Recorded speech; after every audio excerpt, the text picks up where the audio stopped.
Hello बच्चों, कैसे हो आप सब लोग। तो और कैसे चल रही है पढ़ाई लिखाई। अब एग्जाम पास में आ रहा है, चैप्टर्स पे चैप्टर्स फिनिश हुए जा रहे हैं। लास्ट वाला लेक्चर थोड़ा बोरिंग हो सकता था कि हाँ यार ठीक है, थर्मोकेमिस्ट्री वाला पोर्शन बहुत डिफिकल्ट तो नहीं है, बट बहुत सारे टाइप्स की इंथैल्पीज थी वहां पे। आई नो थर्मोडायनेमिक्स से बहुत सारे लोगों को सर बहुत सारे फॉर्मूलाज मिले, लेकिन सर वो सारे फॉर्मूलाज अगर आप फिजिक्स की और केमिस्ट्री की थर्मोडायनेमिक्स पढ़ोगे तो आपको सारे फॉर्मूलाज को आप रिलेट कर सकते हो। और अगर आपको वो चैप्टर रिवाइज करना है, फिर से लगता है कि सर मैं क्वेश्चंस या उससे रिवाइज नहीं हो पा रहा है, उसके लिए आपके पास माइंड मैप सीरीज देख लो। माइंड मैप सीरीज से आप क्या कर सकते हो, वहां से 1.5 घंटे में वो पूरा चैप्टर रिवाइज कर सकते हो, क्योंकि उसमें बहुत सारे फॉर्मूलाज हैं, तो बार बार पढ़ना पड़ेगा, तब जाके वो फॉर्मूलाज तुम्हें याद होने वाले। तो ट्राई करना अपने अपने तरीके से। अब एग्जाम की घड़ियां पास में आ रही हैं, हम लोग फरवरी में आ चुके हैं, और अब 3 महीने और, मतलब फरवरी मिला के, फरवरी मार्च अप्रैल 3 महीने मिला के अब हम लोग आई थिंक अपना बस आई थिंक 6 फरवरी, बस ज़्यादा दिन है भी नहीं, एग्जैक्टली 3 महीने बचे हैं। तो 6 फरवरी से 6-7 मई तक का जो सफ़र है सर ना, वो बहुत ज़्यादा इंपॉर्टेंट है। और वो सफ़र हम सब मिल के तय करेंगे, लेकिन हाँ एक ही कंडीशन है, थोड़ा सा रिवीजन बढ़ाइए। थोड़ा सा रिवीजन करने के साथ साथ देखो, अब मेरे से कुछ लोग बोल रहे सर आप रिवीजन करा दीजिए। रिवीजन कराने से दिक्कत नहीं है, उसमें क्या हो रहा है, लेक्चर ड्यूरेशन बढ़ जा रहा है कभी कभी। तो उसमें क्या होता है, लोगों को लगता है अरे सर बहुत लंबा खींच देते। तो मुझे लगता है कि यार मतलब ठीक है, अब खुद से कर सकते हो, या फिर माइंड मैप सीरीज पढ़िए, वहां से भी कर सकते हो। तो जैसे भी होता है, देखो यहाँ से रिवीजन करना है, यहाँ पे भी मैं करा दूंगा, लेकिन यहाँ पे वही है कि अगर जैसे केमिकल इक्विलिब्रियम अच्छा टॉपिक है, क्वेश्चंस ज्यादा करने हैं, तो इसलिए यहाँ पे क्वेश्चंस इस चैप्टर को एंजॉय करते। बाकी रहा रिवीजन, हम लोग क्रैश कोर्स में जब रिवीजन स्टार्ट होगा तो भी कर लेंगे, नहीं तो आपको तरीका बता चुका हूं मैं। कुछ लोग जो बैकलॉग बना के बैठे हैं, अगर आज आप पहली बार इस क्लास में आए हैं या कहीं और से किसी क्लास में, और आज पहली बार अगर आप आए हैं, तो आपको थोड़ा सा यहाँ पे केमिकल इक्विलिब्रियम अच्छे चैप्टर्स में से एक है। अब थर्मोडायनेमिक्स के बाद केमिकल इक्विलिब्रियम पे आए हैं, और केमिकल के बाद आयनिक पे जाएंगे, फिर इलेक्ट्रोकेमिस्ट्री, रेडॉक्स रिएक्शन हमने कर लिया है, इलेक्ट्रोकेमिस्ट्री। तो ये 4 चैप्टर बहुत अच्छे चैप्टर्स में से एक है। ट्राई कीजिए इन चारों चैप्टर्स को एंजॉय करने के लिए। कहीं कहीं सरदर्द हो तो सर सरदर्द की गोली नहीं खाइए, थोड़ी सी प्रैक्टिस ज़्यादा बढ़ाइए, सरदर्द खत्म हो जाएगा। रीज़न कि कोई भी चीज़, कोई अच्छी चीज़ हो ना, जैसे आप देखते हो ना, आप शायद क्रिकेट मैच देखते हो या कोई भी प्लेयर को देखते हो, जो अच्छे बैट्समैन होते हैं, विराट कोहली, सचिन तेंदुलकर, हर एक मैच में सेंचुरी नहीं मारते, ठीक है ना, रोहित शर्मा हर एक मैच में सेंचुरी नहीं मारते, लेकिन हाँ जिस दिन खेलते हैं या जिस दिन अच्छा बॉलर मिलता है, उस दिन वो सिंपल सा या तो आउट हो गए, या फिर अच्छे बॉल पे वो भी देखते हैं कि हाँ यार मैं अच्छे बॉल पे आउट हुआ। ठीक है, कॉन्फिडेंस लेवल अपना मेंटेन रखो। दूसरा, सर आपको ना जरूरी नहीं कि आपका हर एक दिन बहुत शानदार हो, किस किस दिन हो सकता है पढ़ने का मन ना कर रहा हो, तो उस दिन भी बस एक काम करो, बैठे रहो, पढ़ाई करने की कोशिश जरूर करो। मन करे ना करे, ज़्यादा फर्क नहीं पड़ना चाहिए। अब ये हालत है कि सर 90 डेज बचे हैं, इन 90 डेज के अंदर जो हो सकता है दुनिया की सबसे बेहतरीन पढ़ाई करने की कोशिश करो, क्योंकि ये होता है ना चक दे इंडिया वाला डायलॉग, ये 90 डेज तुमसे कोई नहीं छीन सकता है। ठीक है, ट्राई करो जितना हो सकता है रिजल्ट में कन्वर्ट हो जाओ। नाम को बदलने की कोशिश करो, अपने नाम के आगे डॉक्टर लगाने की कोशिश करो, और तुम सब लोग कर लोगे। मुझे अब पता है कि अब यहां तक कोई आ गया है ना, अगर कोई लेक्चर देखते देखते यहां तक आ चुका है, मतलब वो पीछे अब सब कुछ करके आया होगा, या फिर अगर बीच में बैकलॉग भी होगा ना, तो उसके अंदर हिम्मत है, केमिकल इक्विलिब्रियम जैसे चैप्टर को देखने की हिम्मत है। इस हिम्मत को सैल्यूट है, इस टाइम पे इतनी ज्यादा आपकी हिम्मत है, ये इस बात को सैल्यूट है। लेकिन अब जब देख रहे हो इस लेक्चर को, तो ट्राई करो इस लेक्चर के क्वेश्चंस और इस लेक्चर्स को एंजॉय करने की। ठीक है, ट्राई करो, क्योंकि यार जो चीजें चल रही है ना, वो चैप्टर्स, ये चीजें, ये सारा कुछ आपको बाद में रियलाइज होगा कि अरे मैंने ये कर लिया है, मैंने ये कर लिया। और एग्जाम में बता रहा हूं, जितना हो रहा है, जिन पॉइंट्स को ज्यादा हाईलाइट किया जा रहा है, उनसे ही क्वेश्चंस आएंगे। ठीक है, आपका सब कुछ, मतलब मैं तो यही मान के अभी तक पढ़ा रहा हूँ कि हाँ भाई बेसिक्स आते हैं, जहाँ थोड़ा थ्योरी है। अब सरफेस केमिस्ट्री में थ्योरी है तो उसको मैं कुछ नहीं कर सकता, थर्मोकेमिस्ट्री में लास्ट में थ्योरी है तो उसका मैं कुछ नहीं कर सकता। हाँ डीपीपीज मेरी रह गई हैं थर्मोकेमिस्ट्री की, मैं आज जरूर डलवा दूंगा। ठीक है, आज के लेक्चर के साथ आप थर्मोकेमिस्ट्री की डीपी कर लीजिएगा, केमिकल इक्विलिब्रियम की भी डीपीपी आज आ जाएगी। ठीक है ना, कभी कभी क्या है कि यार अब शायद कुछ लोग जानते हैं, उनको पता है हम लोग कोटा में ऑफलाइन भी क्लास ले रहे हैं, यहाँ ऑनलाइन भी ले रहे हैं, तो कभी कभी वर्कलोड ज़्यादा ऊपर नीचे हो जाता है, तो स्किप कर गया मेरे से, थर्मोकेमिस्ट्री का डीपी मेरे से स्किप हो गया है। मैं आज डलवा दूंगा, वो आप आज के लेक्चर के साथ वहाँ भी अटेम्प्ट कर सकते हो, या फिर संडे को आराम से बैठ के अटेम्प्ट कर लेना, कोई ऐसा नहीं कि आज ही करना है। आज केमिकल इक्विलिब्रियम को एंजॉय करो, आज इस चैप्टर के इस पोर्शन को एंजॉय करो, क्योंकि आज और कल में ये चैप्टर कम से कम एक क्वेश्चन देके जाएगा। सोचो 2 दिन की क्लास में एक क्वेश्चन आने हैं, और श्योर गारंटीड है कि इधर से ही आने हैं, पक्का। और ये अगर चैप्टर अच्छा हो गया तो आयनिक इक्विलिब्रियम आपका सबसे अच्छा चैप्टर हो जाएगा। तो ट्राई करेंगे आज, क्वेश्चंस करेंगे आज, सारे क्वेश्चंस वो ट्राई करेंगे जिससे हमें डर लगता था। इस चैप्टर का डर बहुत ज्यादा है, भौकाल बहुत है इस चैप्टर का, लेकिन आज से तुम इसके ऊपर चढ़ जाओगे, इसके ऊपर तुम हावी हो जाओगे पक्का।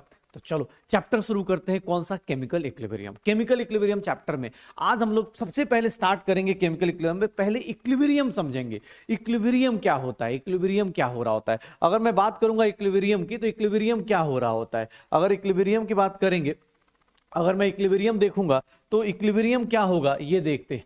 इक्विलिब्रियम क्या होता है ये देखते हैं। तो सबसे पहले इसका इंट्रोडक्शन देखते हैं, क्या होता है इक्विलिब्रियम। चलो मैं तुम्हें बता देता हूँ। डेली लाइफ में तुम पढ़ते पढ़ते एक टाइम आता होगा, तुम्हारी लाइफ में ना एक पढ़ते पढ़ते एक टाइम आता होगा जहां पे क्या होता होगा कि तुम पढ़ तो रहे हो, लेकिन यार तुम ना बस पेज पलट रहे हो, तुम्हें कुछ समझ में नहीं आ रहा है। सुबह पढ़ने बैठे तो उस टाइम सब कुछ समझ में आ रहा था, अच्छा लग भी रहा था। गलती क्या करते हम, एक स्ट्रेच में बहुत लंबा करने की कोशिश करते हैं, बीच में थोड़ा सा ब्रेक, 5-10 मिनट का ब्रेक नहीं लेते। उसके कारण क्या होता है, माइंड रिफ्रेश नहीं होता। ऑब्वियस है, अगर रिफ्रेश नहीं होगा तो चीजें क्या हो जाती है, सैचुरेशन। हम लोग डेली लाइफ में एक वर्ड यूज करते हैं, सैचुरेशन आ गया है, मतलब ना दिमाग रुक गया है, वहीं पे रुक गया है जहां आधे घंटे पहले था। इसी चीज को अगर रिएक्शंस में देखोगे तो इसी चीज को क्या बोलते हैं, इक्विलिब्रियम। कि सर जहां पे रिएक्शंस का दिमाग रुक जाए, मतलब जहां रिएक्शंस ना बेचारे कंफ्यूज हो जाएं कि मैं आगे जा रहा हूं या नहीं जा रहा हूं, मैं पीछे जा रहा हूं या आगे जा रहा हूं, उनको पता ही नहीं चल रहा हो, उसी कंडीशन को रिएक्शन के अंदर क्या बोलते हैं हम लोग, इक्विलिब्रियम बोलते हैं। जैसे देखो, ये रिएक्टेंट है, ये प्रोडक्ट होगा, ये रिएक्टेंट है, ये प्रोडक्ट होगा। रिएक्टेंट और प्रोडक्ट में बात करते, ये मैं इरिवर्सिबल रिएक्शंस में इक्विलिब्रियम नहीं होता है, मैं लिखवा भी दूंगा, प्लीज सुनना। टाइम इज इक्वल्स टू 0 पे अगर मैं मान लो इसकी कॉन्सेंट्रेशन ले लेता हूं, अगर इसकी कॉन्सेंट्रेशन 100 m ले लेता हूं, ध्यान से देखना सर, यहां शुरुआत में 0 होगा। Time is equals to 5 second पे बात करूंगा, 5 सेकंड पे बात करूंगा तो इसकी कॉन्सेंट्रेशन अगर देखोगे 5 सेकंड्स पे अगर कॉन्सेंट्रेशन देखोगे तो ये कितना हो गया, मान लो 20 इसमें से चला गया तो ऑब्वियस है 20 इधर बन जाएगा। फिर किसने बोला sir time is equals to 8 seconds पे देखो, 8 सेकंड्स पे देखो तो ये कितना हो जाएगा, 70 m हो जाएगा, और ये कितना हो जाएगा, 30 m हो जाएगा। Sir time is equals to 10 seconds पे देखना, time is equals to 10 seconds पे देखना, ये 60 m हो जाएगा, और ये क्या हो जाएगा, 40 m हो जाएगा। Sir time is equals to 11 seconds पे देखो तो 11 सेकंड्स पे क्या होगा, ये देखो 60 और ये क्या रहा 40। ये time is equals to 12 seconds पे देखो, अब देखो ये क्या हो गया 60 और ये क्या हो गया 40। Time is equals to 13 seconds पे देखो तो यहाँ क्या हो गया 60, यहाँ क्या हो गया 40। Time is equals to 14 seconds पे देखो तो अगेन ये क्या हो गया 60, ये क्या हो गया 40। ये देख ले, रिएक्शन का एक स्टेज देखना, रिएक्शन का एक स्टेज देखो जहां मुझे खुद को दिख रहा है कि सर शुरुआत में रिएक्शन स्टार्ट हुई, शुरुआत की रिएक्शन जब स्टार्ट हुई तो 100 से स्टार्ट हुई। रिएक्टेंट इनिशियली क्या होता है, रिएक्टेंट होता है, प्रोडक्ट 0 होता है। तो इनिशियली क्या होगा, रिएक्टेंट धीरे धीरे क्या होना शुरू हो गया, डिक्रीज होना शुरू हो गया। रिएक्टेंट धीरे धीरे क्या होना शुरू हो गया, डिक्रीज होना शुरू हो गया। 100 से 0, ये 80, ये 20, ये 70, ये 30, ये 60, ये 40। सर शुरुआत के 10 सेकंड तक रिएक्शन किधर जा रहा है, फॉरवर्ड डायरेक्शन में। शुरुआत के 10 सेकंड तक रिएक्शन कहां जा रहा है, फॉरवर्ड डायरेक्शन में। लेकिन 10वें सेकंड के बाद 11वें सेकंड पे देखो, 12वें सेकंड पे देखो, 13 सेकंड पे देखो, 14 सेकंड पे देखो, यहां पे रिएक्शन रुक सा गया है। देखने में लग रहा है कि सर कुछ चेंज ही नहीं हो रहा, रिएक्शन क्या हो चुका है, सैचुरेशन पे आ चुका है। इसी कंडीशन को जहां आपका कंसंट्रेशन, आपका प्रेशर, सब कुछ रुका रुका सा लगे, जहां पे सर आपको कंसंट्रेशन या फिर आपका गैसियस केस में प्रेशर होगा वो रुका रुका सा लगे, उसी को हम लोग क्या बोल देते हैं, स्टेज ऑफ इक्विलिब्रियम। रिएक्शन के अंदर इसी पोर्शन को, ये जो स्टेज है, इस कंडीशन को हम लोग क्या बोल देते हैं, इक्विलिब्रियम बोल देते हैं। इस कंडीशन को क्या बोल देते हैं, इक्विलिब्रियम बोल देते हैं। सर ये 60-40 60-40 ऐसे करके अपने पास देखेंगे तो इस कंडीशन को क्या बोल देते हैं, इक्विलिब्रियम बोल देते हैं। एंड इस कंडीशन पे हो क्या रहा है, रिएक्टेंट ना डिक्रीज हो रहा है ना प्रोडक्ट इंक्रीज हो रहा है। इसका मतलब रिएक्शन रुक सी गई है क्या, नहीं, रिएक्शन रुक सी नहीं गई है। इस कंडीशन में बस एक चीज हो रही है, 10 सेकंड के बाद आप 11वें सेकंड पे जा रहे हो तो रिएक्शन में पता है क्या हो रहा है। सर जितने 1 सेकंड के अंदर अगर इसके 2 मॉलिक्यूल्स इधर जा रहे हैं तो सर उतने ही टाइम में प्रोडक्ट के 2 मॉलिक्यूल्स रिएक्टेंट साइड आ जा रहे हैं। इसीलिए मेरा change, overall change overall change क्या हो रहा है, जीरो हो रहा है। मेरा ओवरऑल चेंज क्या हो रहा है, जीरो हो रहा है। मेरा ओवरऑल चेंज क्या हो जाएगा, जीरो। सर 10 सेकंड पे, 11वें सेकंड से, 10 सेकंड से आप 11 सेकंड पे जाओगे सर, 60 माइनस 2 प्लस 2, ये 40 प्लस 2 माइनस 2। सर ये देख लो कैसा दिखेगा मुझे। सर 10 सेकंड से 11वें सेकंड पे जितना आप इधर से इधर जा रहे हो उतने ही टाइम में ये हो रहा है। ओवरऑल चेंज कितना हो गया, जीरो। सिमिलरली यहां रिएक्शन रुकी नहीं है, बस यहां इक्विलिब्रियम पे हम एक लाइन यूज करते हैं कि जितना आप फॉरवर्ड रिएक्शन में जाते हो, जितना आप फॉरवर्ड रिएक्शन में जाते हो उतने ही टाइम में उतना ही आप पीछे की तरफ आ जाते हो। और इसी को हम लोग नाम देते हैं, इसी कंडीशन को एग्जाम हॉल में या इसी कंडीशन को डेली लाइफ में बोलते हैं इक्विलिब्रियम। अपनी डेली लाइफ में भी तो होता है ना। आपको मैंने क्या बोला, पढ़ते पढ़ते भी आपको होता होगा कि अरे भाई क्या हो रहा है सर, पढ़ाई कर तो रहा हूं, जितना आगे पढ़ रहा हूं उतना ही भूलता जा रहा हूं। उसी कंडीशन को क्या बोलते हैं, इक्विलिब्रियम बोल देते हैं। उसी कंडीशन को डेली लाइफ में हम लोग बोल देते हैं सैचुरेट हो चुके हैं भाई साहब। सर पापा मम्मी सैचुरेशन आ रहा है, सर सैचुरेशन आ रहा है। वही सेम चीज अगर रिएक्शन में हो जाए तो उसी को क्या बोल देते हैं, इक्विलिब्रियम बोल देते हैं। अब ये रिएक्शन में होगा, रिएक्शन में होगा। एक बात बताओ, इक्विलिब्रियम कहां कहां पॉसिबल होगा, पहले ये बताओ। इक्विलिब्रियम की बात करते हैं, इक्विलिब्रियम इज पॉसिबल, कहां कहां पॉसिबल होगा, इक्विलिब्रियम कहां कहां पॉसिबल होगा। इक्विलिब्रियम इज पॉसिबल कब सर, पॉसिबल कहां कहां होगा। पहली चीज रिवर्सिबल रिएक्शन में पॉसिबल होगा, रिवर्सिबल रिएक्शन में ही पॉसिबल होगा। क्यों, क्योंकि सर रिवर्सिबल रिएक्शन नहीं होगी मतलब सिर्फ और सिर्फ इरिवर्सिबल रिएक्शन होगी। दो टाइप की रिएक्शन होती है, याद करो, दो टाइप की रिएक्शन होती है। एक होता है एक ही डायरेक्शन में चली जा रहा है, और एक होता है रिवर्सिबल रिएक्शन, मतलब जितना आप आगे, ये वाला जो साइन लगता है, जो ये वाला साइन है, वो किसके बारे में बात किया जाता है, रिवर्सिबल का। इरिवर्सिबल रिएक्शन में पॉसिबल नहीं होती है। दूसरी चीज सर, इक्विलिब्रियम पॉसिबल होगी किसमें, क्लोज्ड वेसल में। क्यों, क्योंकि अगर आपने ओपन वेसल रख रखा है तो सर गलती से भी प्रोडक्ट क्या करेगा, स्किप करना शुरू कर सकता है। इक्विलिब्रियम कंडीशंस बताता हूं, इक्विलिब्रियम कहां कहां पॉसिबल है। इक्विलिब्रियम रिवर्सिबल में पॉसिबल है, क्लोज्ड वेसल में पॉसिबल है। इक्विलिब्रियम क्या होता है सर, क्या होता है, इक्विलिब्रियम एक ऐसी कंडीशन होती है जहां पर आपको सर रिएक्शन में चेंज दिखना शुरू हो जाए। इक्विलिब्रियम पे, एट इक्विलिब्रियम, ये देखो एट इक्विलिब्रियम, अगर मैं बात करता हूं इक्विलिब्रियम के ऊपर, अगर इक्विलिब्रियम की कंडीशन पे बात करें तो इक्विलिब्रियम के बारे में बात करें तो एट इक्विलिब्रियम हम बोल सकते हैं all measurable quantities, all measurable properties, all measurable properties sir क्या हो जाती हैं, constant. All measurable properties, all measurable properties मतलब कंसंट्रेशन, सर कंसंट्रेशन, प्रेशर, ये नंबर ऑफ मोल्स, ये सब क्या हो जाएंगे, आर कांस्टेंट, ये चेंज नहीं होते। क्यों, क्योंकि सर देख लो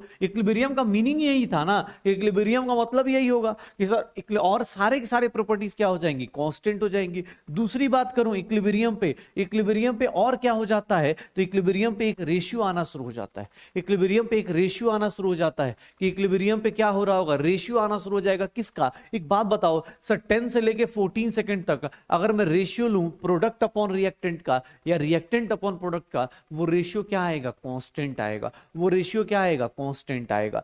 एट इक्विलिब्रियम, चलो मैं पहले ये बता देता हूं, rate of forward reaction is equals to rate of backward reaction. Rate of forward reaction is nothing rate of backward reaction. मतलब सर ओवरऑल रेट जो होगा इक्विलिब्रियम पे, ओवरऑल रेट जो होगा, overall net rate of reaction, net rate of reaction क्या हो जाएगा, net rate of reaction is zero. Sir overall net rate of reaction क्या हो जाएगा, जीरो। क्यों, क्योंकि नेट रेट कैसे आता है, rate of forward minus rate of backward reaction, अगर आप करोगे आंसर क्या आ जाएगा, जीरो। बट इसका मतलब रिएक्शन स्टॉप होता है क्या, reaction seems to be stop, reaction seems to be stopped, but sir but it is undergoing at molecular level। Sir reaction बंद नहीं हो रहा है, रिएक्शन चलता चल रहा है। आपको देख लो मॉलिक्यूलर लेवल पे बात करोगे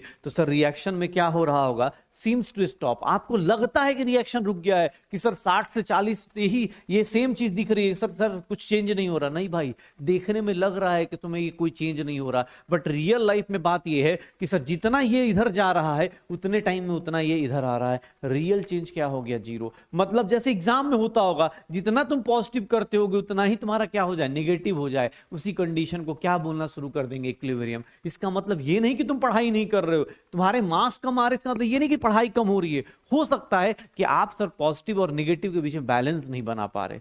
अब कोई इतना ही मतलब बैड लक लेके बैठा हुआ है कि 10 क्वेश्चन तुक्का मार दे और 10 क्वेश्चन तुक्का मारे 2 ही सही हो और 8 गलत हो जाए, तो उसका चेंज कितना होगा, 0 का। वो किस कंडीशन में होगा, इक्विलिब्रियम पे। लेकिन सर नेट चेंज तो दिखेगा, रिएक्शन दिखेगा कि हाँ भाई रिएक्शन रुक गया है, सर उस बंदे ने कोई क्वेश्चन ही अटेम्प्ट नहीं करा। बट रियलिटी ये है कि उसने क्वेश्चंस करे हैं। बस हाँ ये है कि भैया मॉलिक्यूलर लेवल पे देखोगे जितना पॉजिटिव किया उतना ही क्या हो गया, नेगेटिव। तो रिएक्शन पे एट इक्विलिब्रियम क्या होता है, सारी मेजरेबल प्रॉपर्टीज क्या हो जाती हैं, कांस्टेंट। फॉरवर्ड रिएक्शन किसके इक्वल हो जाता है, बैकवर्ड रिएक्शन के। Overall net rate of reaction क्या हो जाएगा, 0। Sir reaction seems to stop but it is not मतलब अंडरगोइंग एट मॉलिक्यूलर लेवल।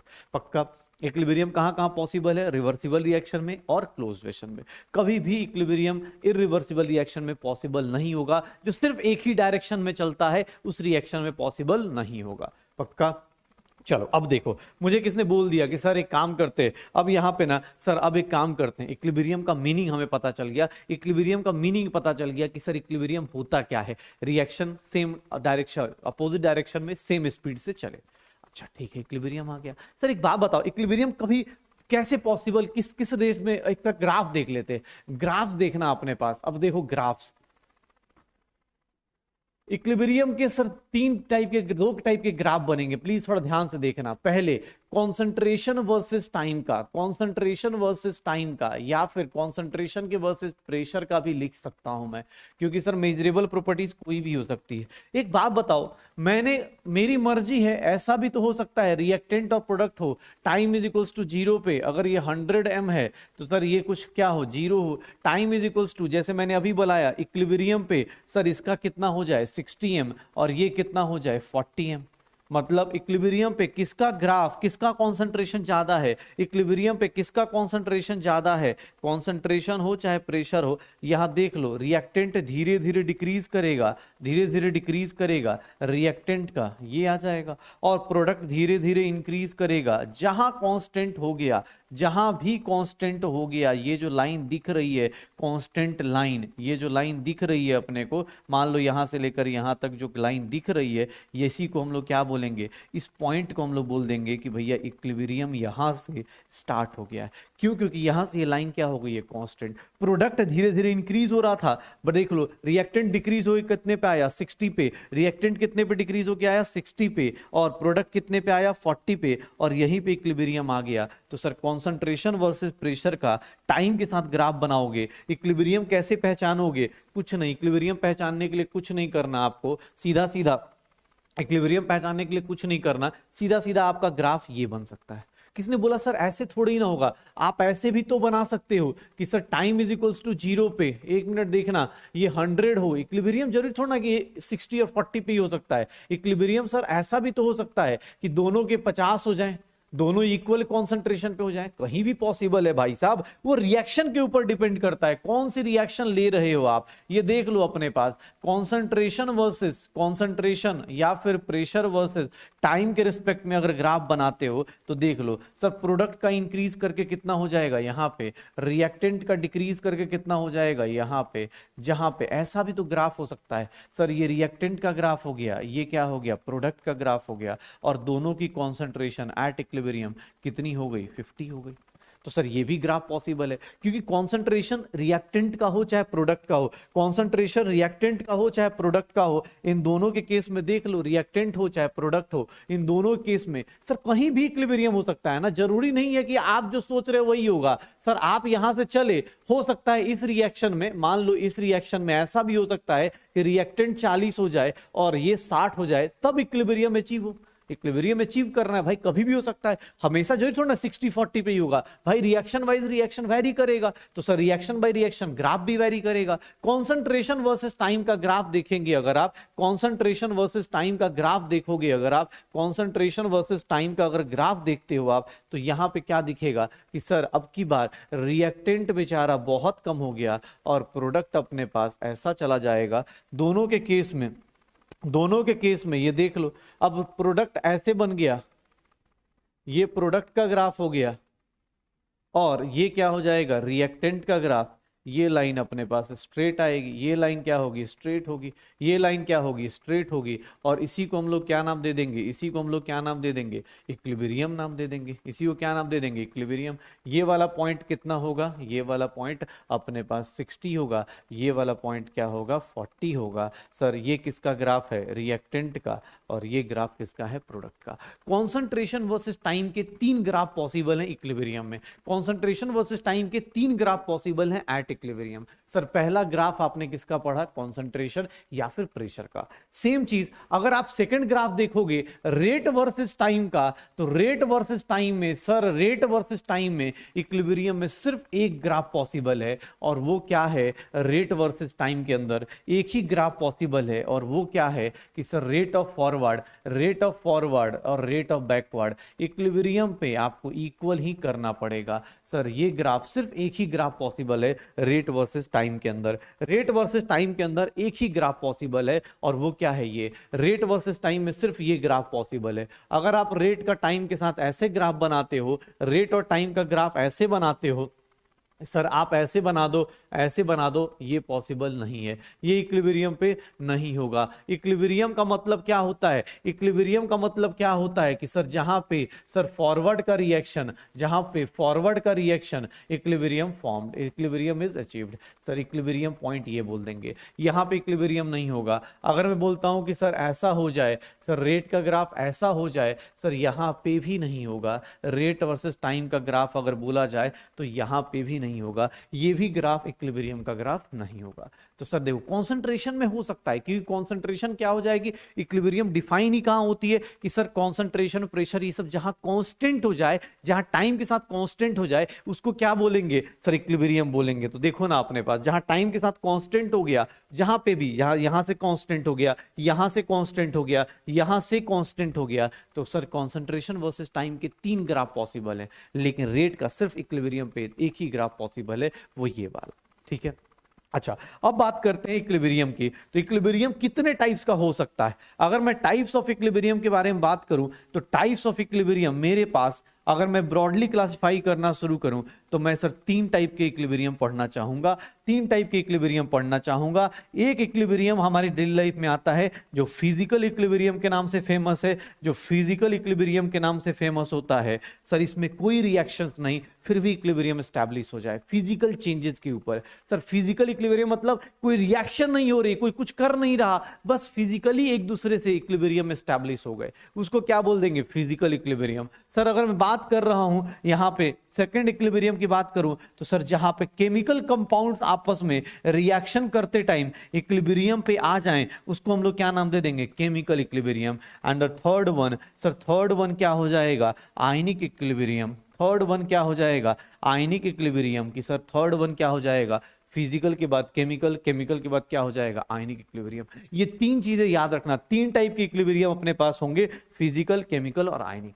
सबसे पहले सबसे छोटा सा पोर्शन हम लोग ये नए चैप्टर में, अगले चैप्टर में पढ़ेंगे। आज हम लोग पहले फिजिकल करेंगे, फिर केमिकल इक्विलिब्रियम पे आएंगे। इक्विलिब्रियम का मीनिंग क्या था, फटाफट याद करो। जितना सर फॉरवर्ड जाओगे उतने ही टाइम में आप पीछे आ जाओ, उसी को क्या बोलने वाले हैं सर, उसी को क्या बोलने वाले हैं अपने पास, उसी को हम लोग इक्विलिब्रियम बोलेंगे। अब ये फिजिकली अगर होगा तो फिजिकल इक्विलिब्रियम, केमिकली होगा तो केमिकल इक्विलिब्रियम, अगर आयनिक केस में होगा, आयंस के केस में होगा, तो उसको क्या नाम दे देंगे, आयनिक इक्विलिब्रियम।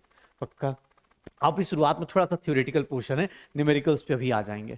फिजिकल इक्विलिब्रियम की बात करते हैं। फिजिकल इक्विलिब्रियम कैसे निकालते हैं, कैसा होता है। फिजिकल इक्विलिब्रियम में कोई न्यूमेरिकल्स नहीं, बस थ्योरी की बात करते हैं। फिजिकल इक्विलिब्रियम टोटल इसके 5 केस आते हैं मेरे पास। पहला केस होता है solid liquid equilibrium. Solid liquid equilibrium भाई साहब कोई नहीं पढ़ता, लेकिन याद रखना एनसीईआरटी में दिया है, कभी भी आ सकता है। सॉलिड लिक्विड इक्विलिब्रियम मतलब सॉलिड और लिक्विड इक्विलिब्रियम में है। अगर सॉलिड और लिक्विड इक्विलिब्रियम में है तो मैं बोल सकता हूं कि सर एट इक्विलिब्रियम, ध्यान से देखना, एट इक्विलिब्रियम, इक्विलिब्रियम पे सर क्या होगा, rate of fusion of solid, sir जितना सॉलिड लिक्विड में कन्वर्ट होगा उतना ही ज्यादा रेट ऑफ, सर क्या बोल सकते हैं, क्रिस्टलाइजेशन ऑफ लिक्विड। सर जितना सॉलिड लिक्विड में कन्वर्ट होगा उतना ही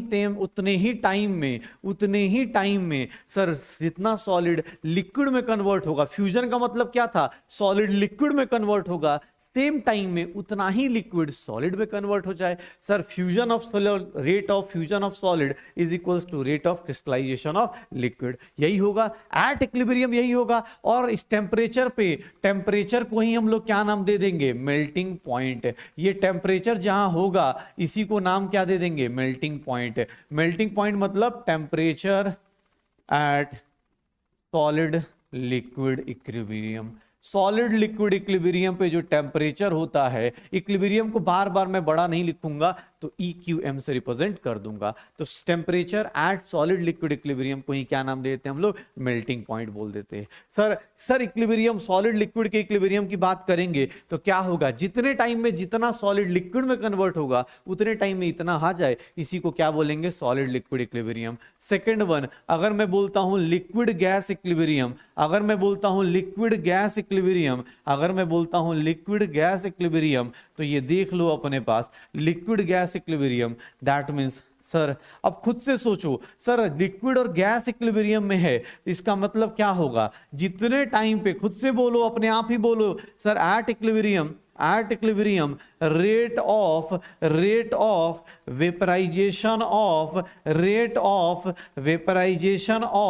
liquid, rate of vaporization of liquid is nothing, rate of condensation of, rate of, जिस टाइम पे जो इसका इतना वेपराइजेशन हो रहा है उतने ही टाइम पे रेट ऑफ कंडेंसेशन ऑफ क्या हो जाए, गैस हो जाए, सेम टाइम में वो क्या हो जाए, पीछे की तरफ आ जाए। जितना आप लिक्विड को गैस में कन्वर्ट करोगे उतने ही टाइम में अगर गैस लिक्विड में कन्वर्ट हो गया, उसी कंडीशन को क्या बोलते हैं हम लोग, sir solid liquid gas equilibrium. और यहां पे एक टेम्परेचर डिफाइंड होता है and that is known as boiling point, that is known as boiling point. Boiling point किसको बोल देंगे सर, बॉइलिंग पॉइंट किसको बोल देंगे कि temperature at liquid gas equilibrium, temperature at liquid gas equilibrium, liquid gas equilibrium. पक्का हो जाएगा। अब देखो मेरे पास थर्ड इक्विलिब्रियम कौन सा होगा, सॉलिड लिक्विड इक्विलिब्रियम हो गया, थर्ड वन कौन सा हो जाएगा, सर सॉलिड और गैस भी तो इक्विलिब्रियम में हो सकते हैं, सॉलिड गैस इक्विलिब्रियम भी तो हो सकता है। देख भाई, फिजिकल इक्विलिब्रियम में कुछ भी टेंशन नहीं लेना है, बस आपसे एग्जाम हॉल में ये सब जरूर पूछेगा कि मेल्टिंग पॉइंट कब डिफाइन होता है, बॉइलिंग पॉइंट कब डिफाइन होता है। अगर सॉलिड लिक्विड इक्विलिब्रियम में होगा तो इसका मतलब क्या होगा, अब खुद से सोच लो। अगर सॉलिड और गैस इक्विलिब्रियम में है तो सर इसका मतलब एट इक्विलिब्रियम हम लोग क्या बोल सकते हैं, rate of sublimation of, rate of sublimation of, rate of sublimation of, sir solid, rate of sublimation of solid is equals to rate of desublimation of, rate of desublimation of, rate of desublimation of, desublimation या फिर ablimation of, rate of desublimation या फिर ablimation of gas, यही होगा शायद। तो solid liquid equilibrium का मतलब क्या होता है कि at equilibrium rate of sublimation of solid is equals to rate of desublimation of gas. ये मेरे पास तीन फिजिकल इक्विलिब्रियम के बेसिक एग्जांपल आ गए जहां पे मैं ये बोल सकता हूं। पक्का? तो solid liquid equilibrium, solid gas, सब जगह एक ही चीज बात कर रहे हैं, सब जगह एक ही बात कर रहे हैं, जितना फॉरवर्ड उतने ही टाइम में उतना क्या हो जाए, बैकवर्ड। यही सेम चीजें रिपीट कर रहे हैं हम लोग। अब देखो इसके दो केसेस और। अब यहां पे सर, यहां पे सॉलिड इन लिक्विड, अब सॉल्यूशन का इक्विलिब्रियम भी बात कर लेते हैं। Solid in liquid equilibrium, sir ये चीज आपने पता है कहां पढ़ रखी है, सर ये सॉल्यूशन में पढ़ रखा है, याद करो। सॉलिड इन लिक्विड इक्विलिब्रियम मतलब कि सर क्या होगा, सॉलिड सॉल्यूट होगा, सॉलिड क्या होगा, सॉल्यूट होगा, लिक्विड सॉल्वेंट होगा। चीनी पानी का सॉल्यूशन बना रहे हो आप, चीनी पानी का सॉल्यूशन बना रहे हो आप, और आपको क्या हो जाए सर, इसमें इक्विलिब्रियम आ जाए, इसमें क्या हो जाए, इक्विलिब्रियम आ जाए। इस कंडीशन में कैसा इक्विलिब्रियम दिखेगा, इस कंडीशन में कैसा इक्विलिब्रियम देगा। पानी के अंदर शुगर डिसॉल्व कर रहे हो, बोल रहे हो कि सर इक्विलिब्रियम आ गया। भैया इक्विलिब्रियम आता है, शायद आपको सॉल्यूशन चैप्टर याद आ जाए तो वहां पे 3 टाइप के सॉल्यूशन पड़े थे, सैचुरेटेड, अनसैचुरेटेड, सुपर सैचुरेटेड। याद रखना सर, अगर इसके केस में इक्विलिब्रियम की बात कर रहा हूं, अगर इसके केस में इक्विलिब्रियम की बात कर रहा हूं, तो इसका इक्विलिब्रियम देखना क्या बोलता है। इसका इक्विलिब्रियम पता है क्या बोलता है कि sir at equilibrium sir rate of dissolution of solid in liquid, rate of dissolution of solid in liquid। Sir इस सॉल्यूशन में अगर इक्विलिब्रियम की बात की जाएगी तो that means rate of dissolution of solid in liquid is equals to rate of crystallization of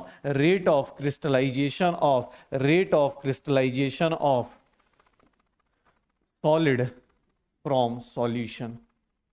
from solution. मतलब जितने टाइम में वो जितना डिसॉल्व हो रहा है उतने ही टाइम में उसका क्या हो जाए, क्रिस्टल्स बन जाए, उतने ही क्रिस्टल्स बन जाए। इस कंडीशन को हम लोग क्या बोलने वाले हैं, इक्विलिब्रियम बोलने वाले। तो सॉलिड इन लिक्विड इक्विलिब्रियम देख लो ध्यान से। At equilibrium rate of dissolution क्या हो जाता है, rate of dissolution of solid in liquid and that is equals to rate of crystallisation of solid from solution. Solution से क्या बनना शुरू हो जाए, सॉलिडिफिकेशन शुरू हो जाए, तो उसी को क्या बोलते हैं, सॉलिड इन लिक्विड इक्विलिब्रियम को ही अपने पास ऐसे भी डिफाइन कर सकते हो। पक्का। सर आपको कोई और बोलता है इक्विलिब्रियम पे अपने पास, ये देख लो 5वां इक्विलिब्रियम, फिजिकल इक्विलिब्रियम का last equilibrium, gas in liquid equilibrium. Sir इसके ऊपर कोई बोले तो मैं लिख भी देता हूं, एट इक्विलिब्रियम इसको हम लोग क्या बोलते हैं, सैचुरेटेड सॉल्यूशन। इसी को हम लोग क्या बोलते थे, सैचुरेटेड सॉल्यूशन। इस कंडीशन पे ही हम लोग क्या डिफाइन करते हैं, सैचुरेटेड सॉल्यूशन डिफाइन करते हैं। इस कंडीशन पे हम लोग क्या डिफाइन करते हैं, सैचुरेटेड सॉल्यूशन। अब मैं बात करता हूं गैस इन लिक्विड सॉल्यूशन। अरे भैया gas in liquid solution, gas in liquid solution, ये भी, इसके लिए भी आपने पढ़ाई करी है सॉल्यूशन चैप्टर में। सर क्या होता है, अगर गैस सॉल्यूट है, अगर गैस सॉल्यूट है, लिक्विड सॉल्वेंट है, अगर गैस सॉल्यूट है, लिक्विड सॉल्वेंट है, और वो किस में कन्वर्ट हो रहा है, अगर इसका सॉल्यूशन बन रहा है, अगर वो इसका सॉल्यूशन बना रहा है, अगर वो इसका सॉल्यूशन बना रहा है, तो उस केस में देख लेना ध्यान से, gas solute plus liquid solvent solution बना रहा है, तो हम लोग एक लाइन यूज करने वाले हैं, eight equilibrium rate of dissolution, या फिर हम बोल सकते हैं इसके केस में इक्विलिब्रियम ऐसे समझ लो कि जितना गैस लिक्विड में डिसॉल्व होगा उतना ही लिक्विड से क्या हो जाएगा, अपने पास गैस वापस आ जाएगा। यहां पे हम लोग ये बात कर देते, ये याद दिला देता हूं मैं, शायद याद आ जाए कुछ। Solubility of gas in liquid, solubility of gas in liquid is directly proportional to pressure. इसी को हम लोग क्या नाम देते थे, हेनरीज लॉ बोलते थे, याद करो सॉल्यूशन चैप्टर में। और सर इनवर्सली प्रोपोर्शनल टू क्या होगा, टेम्परेचर। ये अपने पास इनवर्सली प्रोपोर्शनल टू क्या होता था, टेम्परेचर। तो सर फिजिकल इक्विलिब्रियम में कोई रिएक्शन नहीं हो रही, कोई रिएक्शन इन्वॉल्व नहीं है। फिजिकल इक्विलिब्रियम का मतलब बस एक दूसरे को बता रहे हैं कि भाई मैं तेरे में डिसॉल्व होगा तो मेरे में डिसॉल्व होगा, बस ये बताने की कोशिश कर रहे हैं क्या फिजिकल इक्विलिब्रियम में। पक्का। तो सर फिजिकल इक्विलिब्रियम बहुत ज्यादा इंपॉर्टेंट तो नहीं, लेकिन एग्जाम पॉइंट ऑफ व्यू से देखोगे तो एनसीईआरटी में दिया हुआ है और कभी भी पूछा जा सकता है, किसी भी मोमेंट ऑफ टाइम पे पूछा जा सकता है कि सैचुरेटेड सॉल्यूशन पे क्या होता है, इक्विलिब्रियम होता है। कैसा इक्विलिब्रियम होता है, जितना सॉलिड लिक्विड में डिसॉल्व करेगा उतने ही टाइम में सॉल्यूशन से सॉलिड बाहर आ जाएगा। गैस एंड लिक्विड का इक्विलिब्रियम क्या होगा, जितना गैस लिक्विड में डिसॉल्व होगा उतने ही टाइम में लिक्विड से क्या बाहर आ जाए, गैस बाहर आ जाए। इसी को क्या बोलने वाले हैं, गैस एंड लिक्विड इक्विलिब्रियम। पक्का। तो ये छोटी छोटी चीजों को ना आप फिजिकल इक्विलिब्रियम में रिलेट करते हो, छोटी छोटी चीजें देखते हो कि सर मेरे पास फिजिकल इक्विलिब्रियम हो गया, इक्विलिब्रियम का मीनिंग आ गया।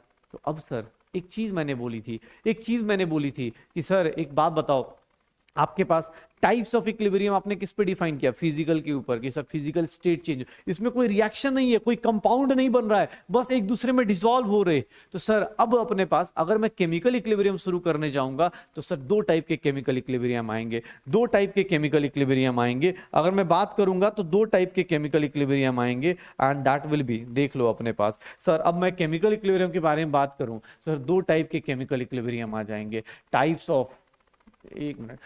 ऑफ इक्विलिब्रियम, केमिकल इक्विलिब्रियम बात करो तो दो टाइप के इक्विलिब्रियम आ जाएंगे। कौन कौन से, कौन कौन से? तो सर इसके दो टाइप मैं बता देता हूं। एक को हम लोग बोल देते हैं होमोजीनियस इक्विलिब्रियम। होमोजीनियस, अब ये वर्ड आपके लिए बहुत कॉमन हो चुका है। होमोजीनियस का मतलब क्या हो जाएगा कि सर होमोजीनियस का मीनिंग ये हो जाएगा, होमोजीनियस का मतलब कि सर सब कुछ देख लो अपने पास, ए गैस में है सर, ए गैस में है, बी गैस में है, और ये किसके साथ इक्विलिब्रियम में है? सी गैस के साथ। मतलब सब कुछ एक ही फेज में है। मतलब all reactant and products are, all reactants and products are, all reactants and products are, all reactant and products are, all reactant and products are in equilibrium। Sir सारे के सारे एक दूसरे के फॉर्म में, किसके फॉर्म में है? इक्विलिब्रियम के फॉर्म में है। कि सर ये दोनों एक दूसरे को इक्विलिब्रियम में, all reactant and products are in equilibrium. दूसरा, हेट्रोजीनियस इक्विलिब्रियम की बात करोगे, अगर हेट्रोजीनियस इक्विलिब्रियम की बात होगी तो हेट्रोजीनियस इक्विलिब्रियम में बात करेंगे तो हेट्रोजीनियस इक्विलिब्रियम में क्या हो जाएगा?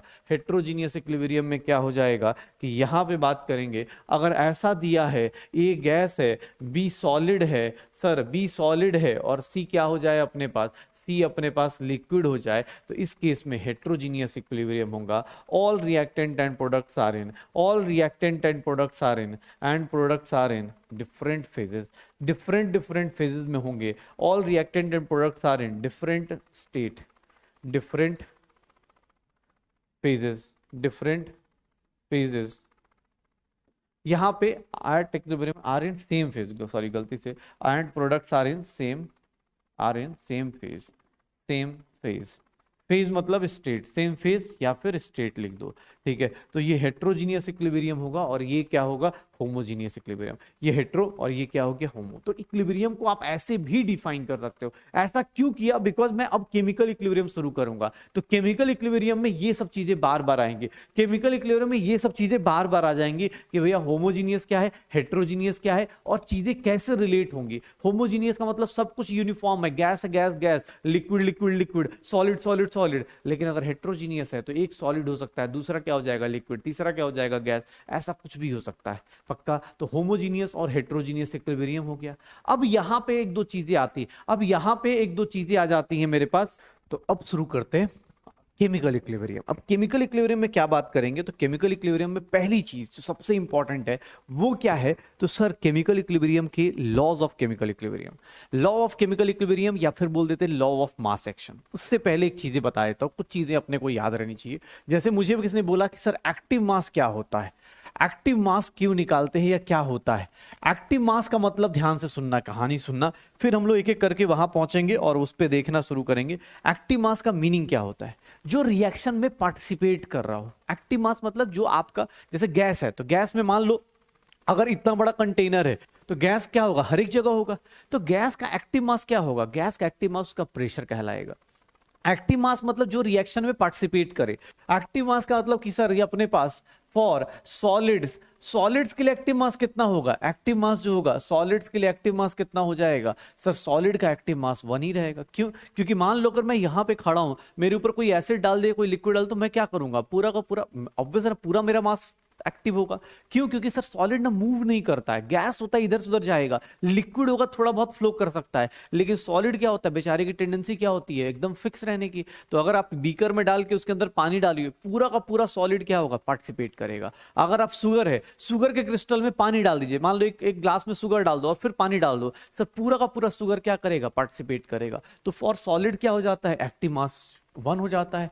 फॉर प्योर लिक्विड्स, ये देखना अपने पास, प्योर लिक्विड्स के लिए, प्योर लिक्विड्स के लिए एक्टिव मास कितना हो जाएगा? प्योर लिक्विड्स के लिए एक्टिव मास कितना हो जाता है? प्योर लिक्विड के लिए एक्टिव मास भी क्या हो जाता है? 1। ध्यान से सुनना, क्योंकि प्योर लिक्विड है, प्योर लिक्विड में कोई भी चीज मिक्स नहीं करी गई है तो उसकी इंट्रोपी चेंज नहीं है। सिंपल सर, प्योर लिक्विड है, उसका भी एक्टिव मास क्या लोगे? 1। क्योंकि इनको फर्क ही नहीं पड़ता कि तुम क्या डाल रहे हो क्या नहीं, ये जहां है वहीं रहेंगे। प्योर पानी है, उसका एक्टिव मास कितना ले सकते हो? 1। लेकिन अब देखो, ये तो हो गए दो स्पेशल केसेस जहां एक्टिव मास 1 है। अब देखना फॉर सॉल्यूशन, अगर कोई लिक्विड सॉल्यूशन है, फॉर लिक्विड सॉल्यूशन, अगर कोई लिक्विड सॉल्यूशन है तो उस केस में एक्टिव मास जो होता है for liquid solution, active mass जो होगा, एक्टिव मास जो होता है वो किसके इक्वल होता है? That is equals to concentration of, concentration मतलब मोलर कॉन्सेंट्रेशन मोलैरिटी के इक्वल हो जाता है। कॉन्सेंट्रेशन किसके इक्वल? मोलैरिटी। एक्टिव मास क्या हो जाएगा? मोलैरिटी के इक्वल। और अगर फॉर लिक्विड के बदले आप गैस के लिए पूछ दो, फॉर गैसेस एक्टिव मास जो होगा, फॉर गैसेस एक्टिव मास जो होता है उनका एक्टिव मास जो होता है वो किसके इक्वल बोलते हैं हम लोग? प्रेशर के इक्वल बोल देते हैं। किसके इक्वल बोल देते हैं? प्रेशर के इक्वल। एक्टिव मास जो रिएक्शन में पार्टिसिपेट करता हो, किसी रिएक्शन में कौन कितना पार्टिसिपेट करेगा, इसके लिए हम लोग पढ़ते हैं। सॉलिड्स के केस में क्या होगा, लिक्विड्स के केस में, प्योर लिक्विड्स के केस में क्या होगा? Active mass 1। क्यों? क्योंकि इनको फर्क ही नहीं पड़ रहा, ये प्योर है, सॉलिड है, वो कहीं मूव करेगा ही नहीं। आप सीधा ऐसे डालोगे, पूरा का पूरा रिएक्शन कर रहा होगा। अब मान लो इसके ऊपर लिक्विड डालूंगा तो इसका पूरा पोर्शन क्या करेगा? पूरा रिएक्शन करेगा। तो एक्टिव मास ये काम कर रहा है। अब ये देखो, एक्टिव मास, किसी का बोल दे एक्टिव मास निकालो तो कुछ नहीं, देख लो लिक्विड है तो कंसंट्रेशन निकाल देना, गैस है तो प्रेशर निकाल देना, प्योर लिक्विड और सॉलिड है तो क्या कर देना अपने पास? एक्टिव मास 1 ले लेना। पक्का सर? डीपीपी में ध्यान से क्वेश्चन करना, क्योंकि फंसोगे, यहाँ पे ट्रैप है। एक दो क्वेश्चन में दिखेगा एक्टिव मास, लगेगा कि अरे ये होना चाहिए, पता चला वो सॉलिड होगा, पता चला उसका एक्टिव मास क्या ले लोगे? 1 ले लोगे। इसलिए बोल रहा हूँ ध्यान से करना। मैंने क्या बोला? एक्टिव मास अपने पास ये चीजें आ गई। अच्छा, किसने बोला सर ये क्या है? तो अब देखो एक लॉ आएगा, that is known as law of mass action. Law of mass action, law of mass action, या फिर हम इसी को देखेंगे तो कोई भी रिएक्शन होती है, ध्यान से देखना, कोई भी रिएक्शन होगी, कोई भी रिएक्शन होगी अगर, तो सर हमने केमिकल काइनेटिक्स में पढ़ रखा था केमिकल, चलो इसके बदले इसको लिख देता हूं, रिएक्टेंट है, प्रोडक्ट में कन्वर्ट होता है, तो सर क्या होगा? Rate of forward reaction, rate of forward reaction किसके इक्वल होगा? रेट ऑफ फॉरवर्ड रिएक्शन किसके इक्वल होगा? याद करो, हम लोग ऐसा लिख सकते थे, KF इंटू रिएक्टेंट की कॉन्सेंट्रेशन। अगर ये गैस नहीं है, सॉलिड है, तो क्या लिख देंगे? KF इंटू रिएक्टेंट की concentration. Rate of backward reaction क्या होगा? Sir chemical kinetics once upon a time हमने कर रखा है ये सब चीजें। रेट ऑफ बैकवर्ड रिएक्शन की बात करूं तो वो क्या हो जाएगा? KB इंटू क्या हो जाएगा? प्रोडक्ट।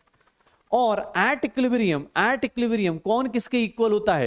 एट इक्विलिब्रियम कौन किसके इक्वल होगा? तो एट इक्विलिब्रियम मैं ऐसा बोल सकता हूं, एट इक्विलिब्रियम, अभी जस्ट हमने स्टार्ट ही किया है चैप्टर, तो हमने ये देखा है इक्विलिब्रियम पे rate of forward is equals to, equilibrium पे rate of forward is equals to, rate of forward is equals to rate of क्या हो जाएगा? बैकवर्ड हो जाएगा। Rate of forward is equals to rate of क्या हो जाएगा? बैकवर्ड हो जाएगा।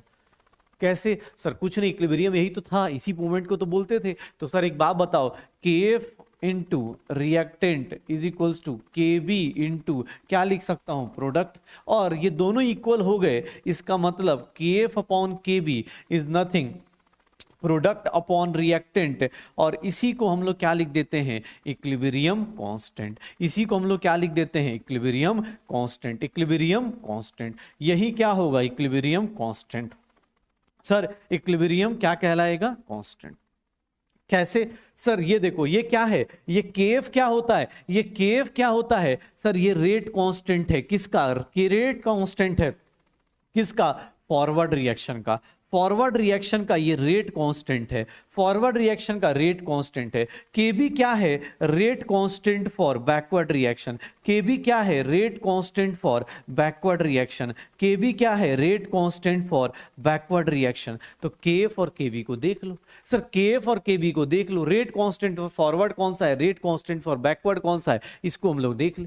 या तो इससे निकाल दो इक्विलिब्रियम कांस्टेंट, या फिर प्रोडक्ट की कॉन्सेंट्रेशन डिवाइड बाय रिएक्टेंट की concentration. Active mass of product और एक्टिव मास ऑफ रिएक्टेंट का रेशियो ले लो, प्रोडक्ट अपॉन रिएक्टेंट का रेशियो ले लो, तो भी क्या आ जाएगा? Equilibrium constant. क्यों? क्योंकि सर इक्विलिब्रियम पे इसकी कॉन्सेंट्रेशन भी कांस्टेंट है, इक्विलिब्रियम पे इसकी कॉन्सेंट्रेशन भी कांस्टेंट होती है, तो इक्विलिब्रियम कांस्टेंट। अब देखना, अगर कोई रिएक्शन ऐसे दी हुई है, ध्यान से देख लो अपने पास, अगर कोई रिएक्शन ऐसे दी हुई है, ध्यान से देखना, अगर कोई रिएक्शन ऐसे दी हुई है, where A and B, where A small b small c small d, ये सारे के सारे स्टोइशियोमेट्रिक कोफिशिएंट होते हैं। देखना ध्यान से, अगर ये सारे के सारे स्टोइशियोमेट्रिक कोफिशिएंट हैं, तो सर आपको एक बात बताऊं, इक्विलिब्रियम कांस्टेंट में स्टोइशियोमेट्रिक, अगर ये स्टोइशियोमेट्रिक कोफिशिएंट्स हैं, तो इस केस में देखना ध्यान से, सर आप क्या करते हो, के इक्विलिब्रियम जब लिखोगे तो प्रोडक्ट की concentration raise to their stoichiometric power, product की concentration raise to their stoichiometric power, और रिएक्टेंट की concentration raise to their stoichiometric power, इसी का रेशियो जो लेते हैं, इसी को हम लोग क्या बोल देंगे? एक्टिव मास का रेशियो। मैं कॉन्सेंट्रेशन ले रहा हूं, क्यों? क्योंकि कॉन्सेंट्रेशन को ये देख लेना, कॉन्सेंट्रेशन को हम लोग स्क्वायर ब्रैकेट से डिफाइन करते। ये क्या होता है, अगर कहीं ऐसा लिखा हुआ है तो सर स्क्वायर ब्रैकेट किसको रिप्रेजेंट करता है? स्क्वायर ब्रैकेट किसको रिप्रेजेंट करता है? कॉन्सेंट्रेशन को।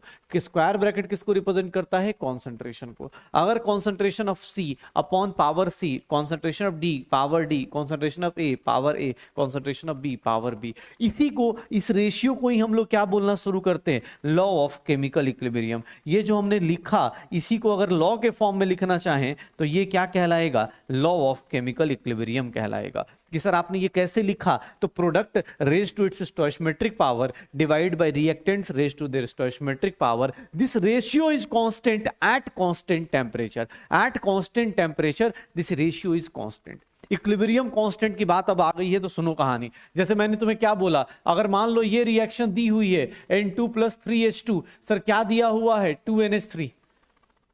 सर इक्विलिब्रियम कांस्टेंट लिखना है, इक्विलिब्रियम कांस्टेंट लिखना है। किसने बोला? सर कॉन्सेंट्रेशन के टर्म्स में लिखिए, कॉन्सेंट्रेशन के टर्म्स में लिखिए equilibrium constant in terms of concentration, in terms of concentration. आप कॉन्सेंट्रेशन के टर्म्स में लिखेंगे सर इक्विलिब्रियम कांस्टेंट क्या होगा? कॉन्सेंट्रेशन के टर्म्स में अगर आप लिखते हैं तो ये देखना अपने पास N2 हो जाएगा और ये क्या हो जाएगा? H2 की पावर क्या हो जाएगा? 3, NH3 की पावर 2, N2 की power this. Equilibrium constant in terms of concentration को इतना लंबा ना लिख के आज से हम लोग एक नाम दे देंगे केसी। इसको इतना बड़ा ना लिख के हम लोग क्या नाम दे देंगे? KC. Equilibrium constant in terms of concentration को इतना बड़ा ना लिख के हम क्या लिख सकते हैं? केसी लिख सकते हैं। सर किसने बोला? नहीं सर मुझे ना उतना मजा नहीं आया, इक्विलिब्रियम कांस्टेंट आपने बोला था कि मैं अलग अलग तरीके से लिख सकता हूं, तो सर अलग अलग तरीके से लिख के दिखाओ। किसने बोला? सर एक्टिव मास तो कॉन्सेंट्रेशन थोड़ी ही ना होता है, एक्टिव मास कॉन्सेंट्रेशन ही सिर्फ थोड़ी ना होता है, एक्टिव मास प्रेशर भी तो हो सकता है भाई। माना किसी को थोड़ा ना कर सकते हो सकता है ये गैस गैस सब चल रहा हो तो प्रेशर में भी लिख सकते हो। तो सर प्रेशर के टर्म में भी लिखोगे, एक्टिव मास का क्या करो? सर इसका pressure divide by pressure of nitrogen, और ये क्या हो जाएगा? Pressure of hydrogen. पावर कितनी हो जाएगी? 3। प्रेशर ऑफ हाइड्रोजन पावर कितनी हो जाएगी? 3। सर इसको क्या बोलूंगा? इसको हम लोग नया नाम दे देंगे KP. KP is what? Equilibrium constant. Equilibrium constant in terms of pressure, equilibrium constant in terms of pressure. और अगर किसने बोला कि नहीं सर मोल्स के टर्म में लिख के दिखाओ या मोल फ्रैक्शन के टर्म में लिख के दिखाओ, मोल फ्रैक्शन के टर्म में लिख के दिखाओ, तो सर ये क्या हो जाएगा? Mole fraction of ammonia, mole fraction of ammonia divide by mole fraction of nitrogen, mole fraction of hydrogen की पावर 3। सर इसको लिखना चाहें तो मोल फ्रैक्शन को काई से रिप्रेजेंट करते हैं। तो आप इक्विलिब्रियम कांस्टेंट में एक्टिव मास किसके टर्म्स में लेना चाहते हो आप डिसाइड कर लो। अगर आप कॉन्सेंट्रेशन के टर्म्स में लिखोगे एक्सप्रेशन कॉन्सेंट्रेशन के टर्म्स में, प्रेशर के टर्म्स में लिखोगे एक्सप्रेशन प्रेशर के टर्म्स में, मोल फ्रैक्शन के टर्म्स में लिखोगे एक्सप्रेशन मोल फ्रैक्शन के टर्म्स में होगा। तो आप डिसाइड कर लो कि भैया आपको क्या करना है, किसके टर्म्स में लिखना है ये देख लो, किसके टर्म्स में लिखना ये देख लो। किसने बोला सर इन तीनों का रिलेशन बताओ? डेरिवेशंस नहीं करनी भाई, हमें सीधा सीधा इनका रिलेशन याद रखना है। ये देख लो अपने पास, KP is nothing KC into RT की पावर क्या हो जाएगा? Delta NG. Sir where delta NG is what? Delta NG is what? Nothing. Delta NG क्या होगा? Where delta NG. Sir delta NG की बात जो हम लोग कर रहे हैं ये हम लोग थर्मोडायनेमिक्स से कर रहे हैं। डेल्टा एनजी हमें थर्मोडायनेमिक्स से पता है। डेल्टा एनजी क्या होता है? Number of gaseous moles of, number of gaseous moles of product minus reactant, product minus reactant, product minus क्या हो जाएगा? रिएक्टेंट हो जाएगा। प्रोडक्ट माइनस क्या हो जाएगा? रिएक्टेंट हो जाएगा। प्रोडक्ट माइनस क्या हो जाएगा? रिएक्टेंट हो जाएगा। Where delta NG is number of gaseous moles of product minus reactant. सीधी सी बात ये, Kp is equals to Kc into RT की पावर डेल्टा एनजी। इन दोनों के बीच का रिलेशन याद रखिएगा, Kp और Kc का। याद रखो टेम्परेचर हमेशा केल्विन में रखना है, टेम्परेचर हमेशा केल्विन में ही रखना है। किसने बोला? सर एक बात बताओ, Kp और Kc का ये रिलेशन होता है। किसी मोमेंट पे ऐसा हो सकता है क्या कि Kp is equals to Kc हो जाए? कभी ऐसा हो सकता है क्या कि Kp is equals to Kc हो जाए? Sir Kp is equals to Kc कब कब हो सकता है? व्हेन, देखना अपने पास, व्हेन डेल्टा Ng बिकम्स क्या हो जाए? 0। When delta Ng becomes 0। क्यों? क्योंकि किसी की पावर 0 हो जाएगी, किसी की पावर 0 हो जाएगी तो ऑब्वियस उसकी वैल्यू क्या हो जाती है? 1। किसी की पावर 0 मतलब वैल्यू क्या हो गई? 1, और वैल्यू 1 तो इस केस में ये पूरा 1 हो गया, Kp is equals to Kc हो गया। या फिर ऐसा भी तो हो सकता है कि सर जब RT की वैल्यू क्या हो जाए 1, RT की वैल्यू क्या हो जाए 1, अरे सर सीधी सी बात है, RT की वैल्यू क्या हो जाएगी 1, RT की वैल्यू 1 पुट कर दोगे तो कितना हो जाएगा, यहां पे टेम्परेचर जो आएगा वो कितना आ जाएगा 1/r, टेम्परेचर जो आएगा वो कितना आ जाएगा 1/r। दो ही कंडीशन है जहां Kp is equals to Kc हो जाएगा, दो ही कंडीशन है जहां Kp और Kc आपस में रिलेट करेंगे, वहीं पे Kp और Kc आपस में रिलेट करेंगे। कौन कौन सी, ये कंडीशन है और एक ये कंडीशन है। पक्का सर, अगर मैं बोलूं कि delta N G greater than 0 होगा तो आप उस केस में बोल सकते हो Kp is greater than Kc। अगर मैं बोलूं delta N G less than 0 होगा तो आप बोल सकते हो Kp is less than Kc। आप सर ये एक्सप्रेशन लिख सकते हो, क्योंकि इसकी वैल्यू अगर पॉजिटिव आई तब तो मल्टीप्लाई करेगा, और अगर इसकी वैल्यू निगेटिव आई तब ये डिवाइड करेगा। तो Kp और Kc का रिलेशन देख लो। Kp क्या है, equilibrium constant in terms of pressure, Kc क्या है, equilibrium constant in terms of concentration. इन दोनों का डेरिवेशन देख लो। किसने बोला सर इसको इससे रिलेट कर दिया, इस बेचारे को क्यों छोड़ दिया? ऐसे तो एनसीईआरटी इसकी बात नहीं करता है, लेकिन हाँ लिख लेते हैं, क्या ही जा रहा है। Kp इज नथिंग K काई इंटू P टोटल या P equilibrium power delta Ng। Sir इसका भी रिलेशन आप लिख सकते हो, P equilibrium power delta Ng। Sir Kp और Kc को देखना अपने पास, मैं भी लिख देता हूं, Kp is nothing Kc into RT की पावर क्या था, डेल्टा Ng था क्या? Kp is nothing Kc into RT की पावर क्या है, डेल्टा Ng है क्या? ध्यान से सुनना कहानी को। सर ये दो रिलेशंस आपको डायरेक्ट फॉर्मूला बेस्ड क्वेश्चंस मिलेंगे, भरोसा ना हो जाके देखना अपने पास, previous year question direct formula based question मिल जाते। अरे इक्विलिब्रियम का टेंशन हटाना है भाई। सर डेल्टा Ng अगर 0 हुआ, सर मैं एक लाइन लिख सकता हूं क्या, Kp is equals to Kc is equals to K chi, Kp Kc K काई सब बराबर हो जाएंगे, Kp Kc K काई सब बराबर हो जाएंगे। अगर डेल्टा Ng 0 हो गया तो Kp Kc और K काई तीनों के तीनों इक्वली क्या हो जाएंगे, इक्वल हो जाएंगे। मतलब जिस केस में, एक बात जान जाओ, जिस रिएक्शन में अपने पास अगर ऐसा रिएक्शन दिया हुआ है, इस रिएक्शन में एग्जाम हॉल में अगर इक्विलिब्रियम कांस्टेंट दिया है, इस एग्जाम हॉल में इक्विलिब्रियम कांस्टेंट की वैल्यू ऐसे दी हुई है 6 × 10⁻⁻⁴। सर इस रिएक्शन में आपको Kp बोले, Kc बोले, K काई बोले सब इक्वल है। क्यों? क्योंकि डेल्टा Ng निकाल के देख लो, इसका डेल्टा Ng निकाल के देखो सर, 2 - 2 कितना आ गया, 0। सर इस रिएक्शन में K इक्विलिब्रियम को आपकी मर्जी है, Kp लिखो सर, Kc लिखो, और चाहे तो K काई लिख दो, जो मन में आए वो लिख सकते हो। क्योंकि इक्विलिब्रियम कांस्टेंट मैं तीन तरीके से लिख सकता हूं, कॉन्सेंट्रेशन के टर्म्स में, प्रेशर के टर्म्स में, मोल फ्रैक्शन के टर्म्स में, और इन दोनों के बीच का रिलेशन बहुत ज्यादा इंपॉर्टेंट है, बिकॉज ये एनसीईआरटी में किसी रिएक्शन को देख के मैं उसका इक्विलिब्रियम कांस्टेंट भी लिख सकता हूं। मान लो कहीं कोई रिएक्शन दिया, ध्यान से देखना, दो तरीके के क्वेश्चंस और बता रहा हूं। अगर मान लो ऐसा रिएक्शन दिया हुआ है 2A + 3B that gives 4C या 5C ऐसे लिखा हुआ है, what is the equilibrium constant, या Kc की वैल्यू लिखना चाहता हूं, व्हाट इज Kc, C की पावर 5 डिवाइड बाई A की पावर 2 और B की पावर क्या हो जाएगी 3, सीधा स्टोइचियोमेट्रिक कोएफिशिएंट पे डाल दे। ये इजी है, क्यों? क्योंकि सर एक रिएक्शन दी है, इक्विलिब्रियम कांस्टेंट लिख दिया। लेकिन अगर एग्जाम में ऐसा दे दिया जाए, इक्विलिब्रियम कांस्टेंट दिया हो और आपसे क्या बोल दिया जाए, इक्विलिब्रियम कांस्टेंट दिया हो और आपसे क्या बोला जाए कि सर आप ना इसके बारे में बताइए, आप ना सर इसके बारे में बताइए, क्या होगा? इस Kc की वैल्यू दी हुई है, Kc की वैल्यू दी है, बोल रहा है रिएक्शन बताइए, रिएक्शन कौन सा होगा? तो कुछ नहीं sir, 2P + S and that will give 3R। Sir ये रिएक्शन लिख सकते हो क्या? आपको रिएक्शन दी है तो Kc लिखने आना चाहिए, Kc दिया है तो रिएक्शन लिखने आना चाहिए। एग्जाम हॉल में कुछ बेसिक चीजें लिखना। सर किसने बोला सर Kc ना Kp दिया होता, तो भाई Kp से भी निकाल सकते थे। इसका Kp क्या होता, प्रेशर ऑफ R की पावर 3 होता। सर इसका प्रेशर ऑफ P की पावर क्या हो जाता, 2, और प्रेशर ऑफ S की पावर क्या हो जाता, 1। वहां से भी चाहता तो रिएक्शन लिख सकता था। ऊपर जो लिखा होता है वो प्रोडक्ट होता है, नीचे जो लिखा होता है वो क्या होता है, रिएक्टेंट होता है। ध्यान से देखना, ऊपर जो लिखा होता है वो प्रोडक्ट होगा, नीचे जो लिखा होगा वो क्या होगा, रिएक्टेंट होगा। तो सर Kp, Kc, K काई, इन सारी चीजों को रिलेट करो, इन सारी चीजों को अटेम्प्ट करो। पक्का?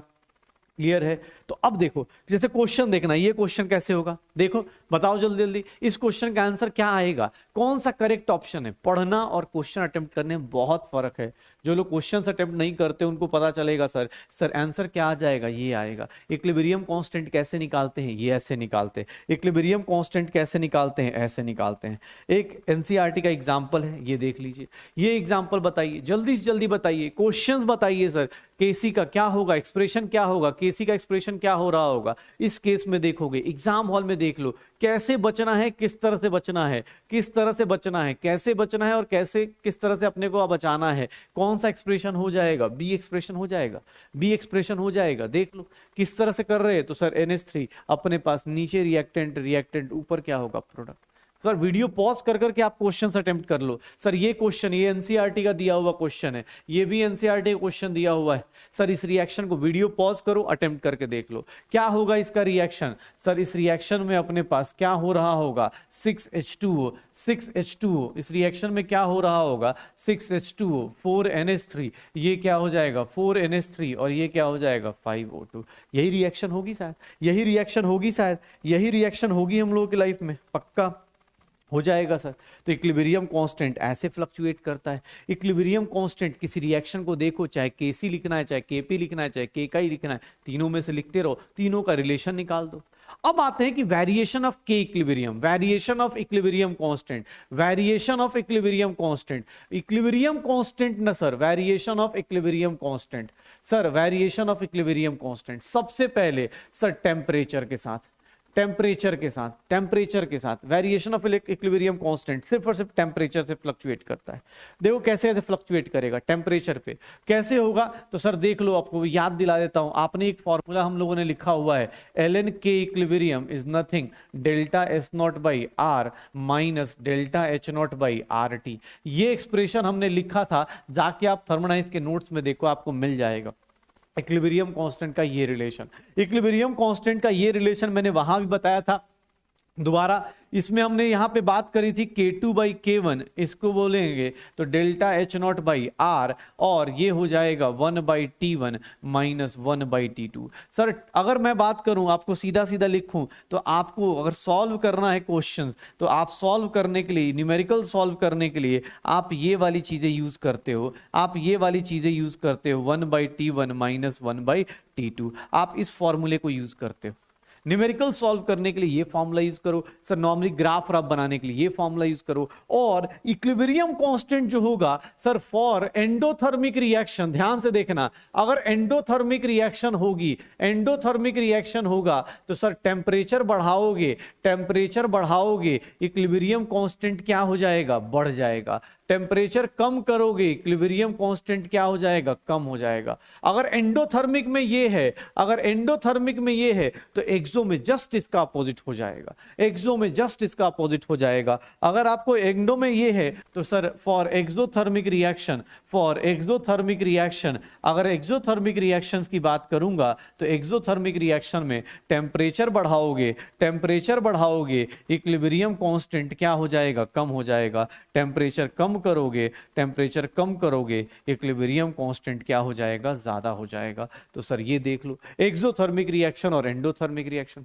इक्विलिब्रियम कांस्टेंट याद रखना टेम्परेचर से चेंज होता है। इसके अलावा भी ये लाइन लिखवाऊंगा, ये ध्यान रखना, इक्विलिब्रियम कांस्टेंट, एक नोट करके पॉइंट देख लेना कि सर नोट अपने पास, इक्विलिब्रियम कांस्टेंट के equilibrium only depends on temperature, सिर्फ और सिर्फ किस पे डिपेंड करता है, टेम्परेचर पे। Sir K equilibrium do not changes with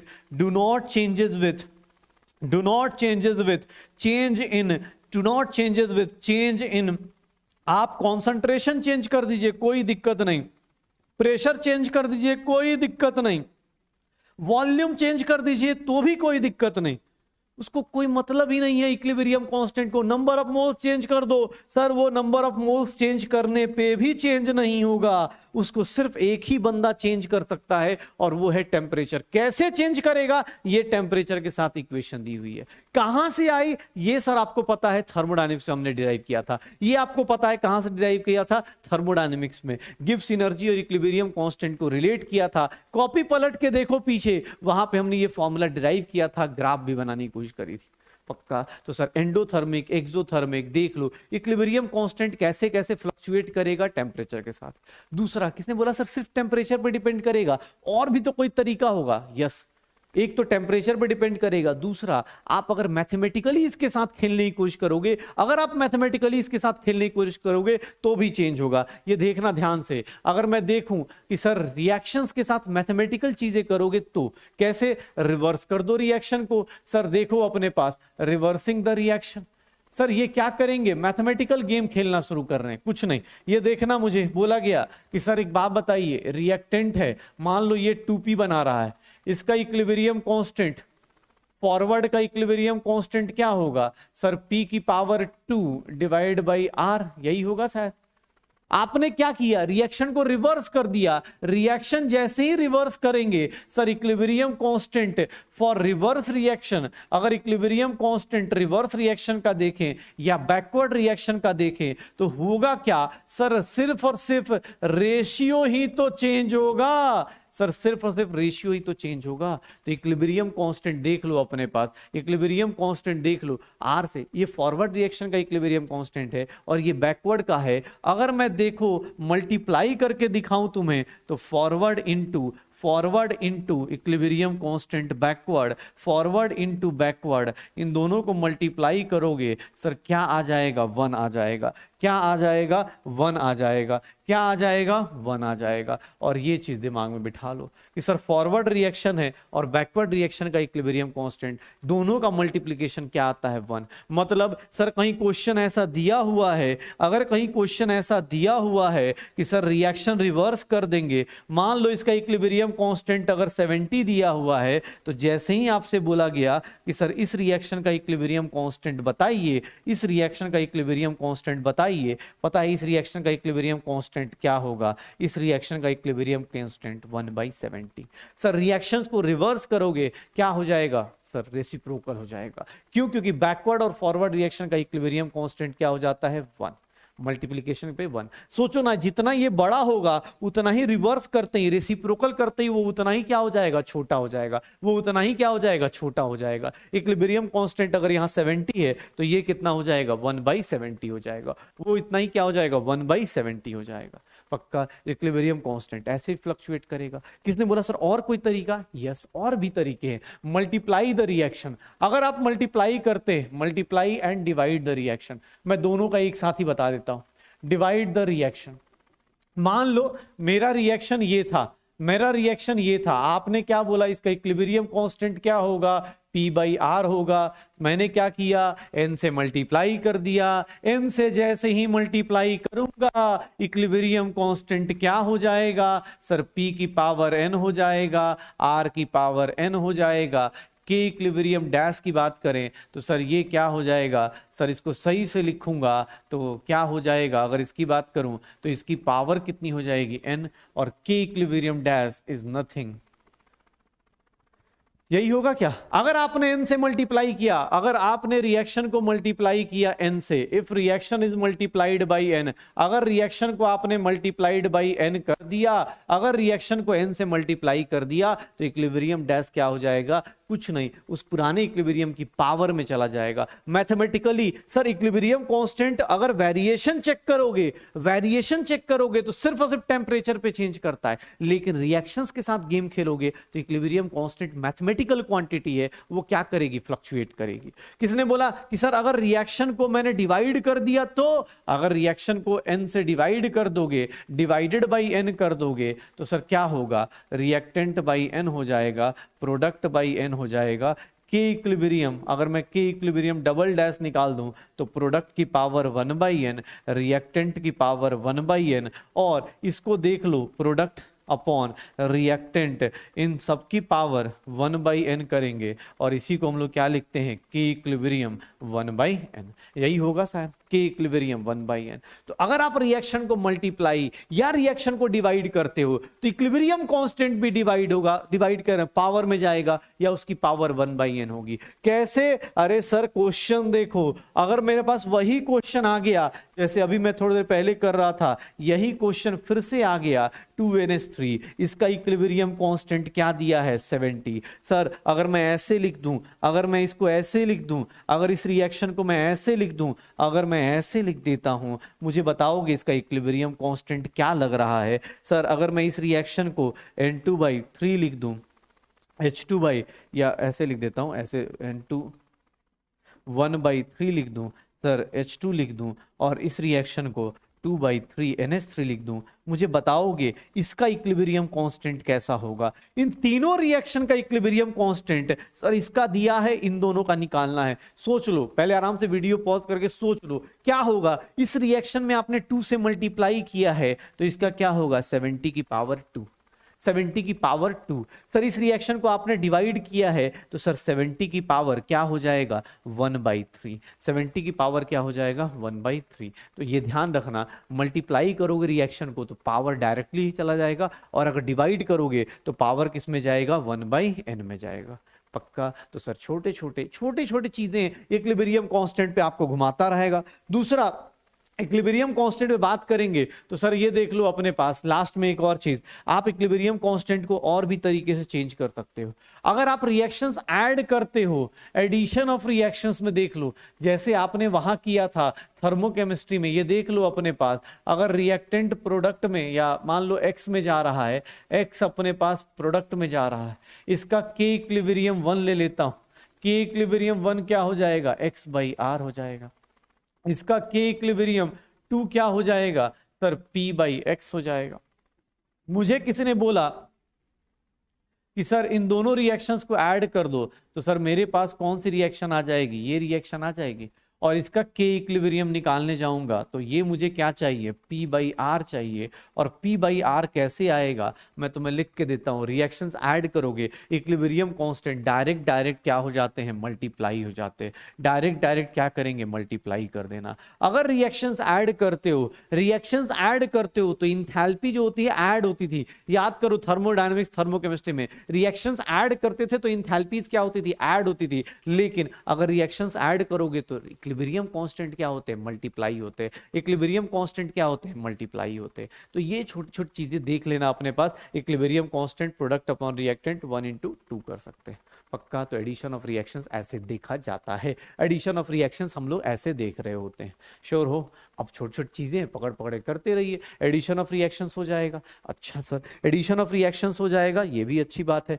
sir 4 type के वेरिएशन हुए, अगर टेम्परेचर चेंज करोगे तो चेंज होगा, प्रोडक्ट को मतलब रिवर्स करोगे तो एक रेसिप्रोकल में चला जाएगा, मल्टीप्लाई करोगे तो पावर में चला जाएगा, डिवाइड करोगे तो पावर 1/n हो जाएगा, और अगर रिएक्शंस ऐड करोगे तो ये हो जाएगा। अब चलो एक काम करते हैं, थोड़ा क्वेश्चंस लगा लेते हैं इनके। जैसे ये क्वेश्चन देखो, इस क्वेश्चन को ध्यान से देखो, क्या बोल रहा है, इस रिएक्शन का इक्विलिब्रियम कांस्टेंट दिया हुआ है 49, बोल रहा है कि सर रिएक्शन को क्या किया गया है, ध्यान से देखना, रिएक्शन, इस रिएक्शन को और इस रिएक्शन को ध्यान से देखो, क्या हुआ है, इस रिएक्शन को रिवर्स किया गया है। जैसे ही आप रिवर्स करोगे 1/49 हो जाएगा। सर आप जैसे ही रिएक्शन को रिवर्स करोगे 1/49, और उसकी पावर सर उसको कितने से डिवाइड किया गया है, 1/2 से।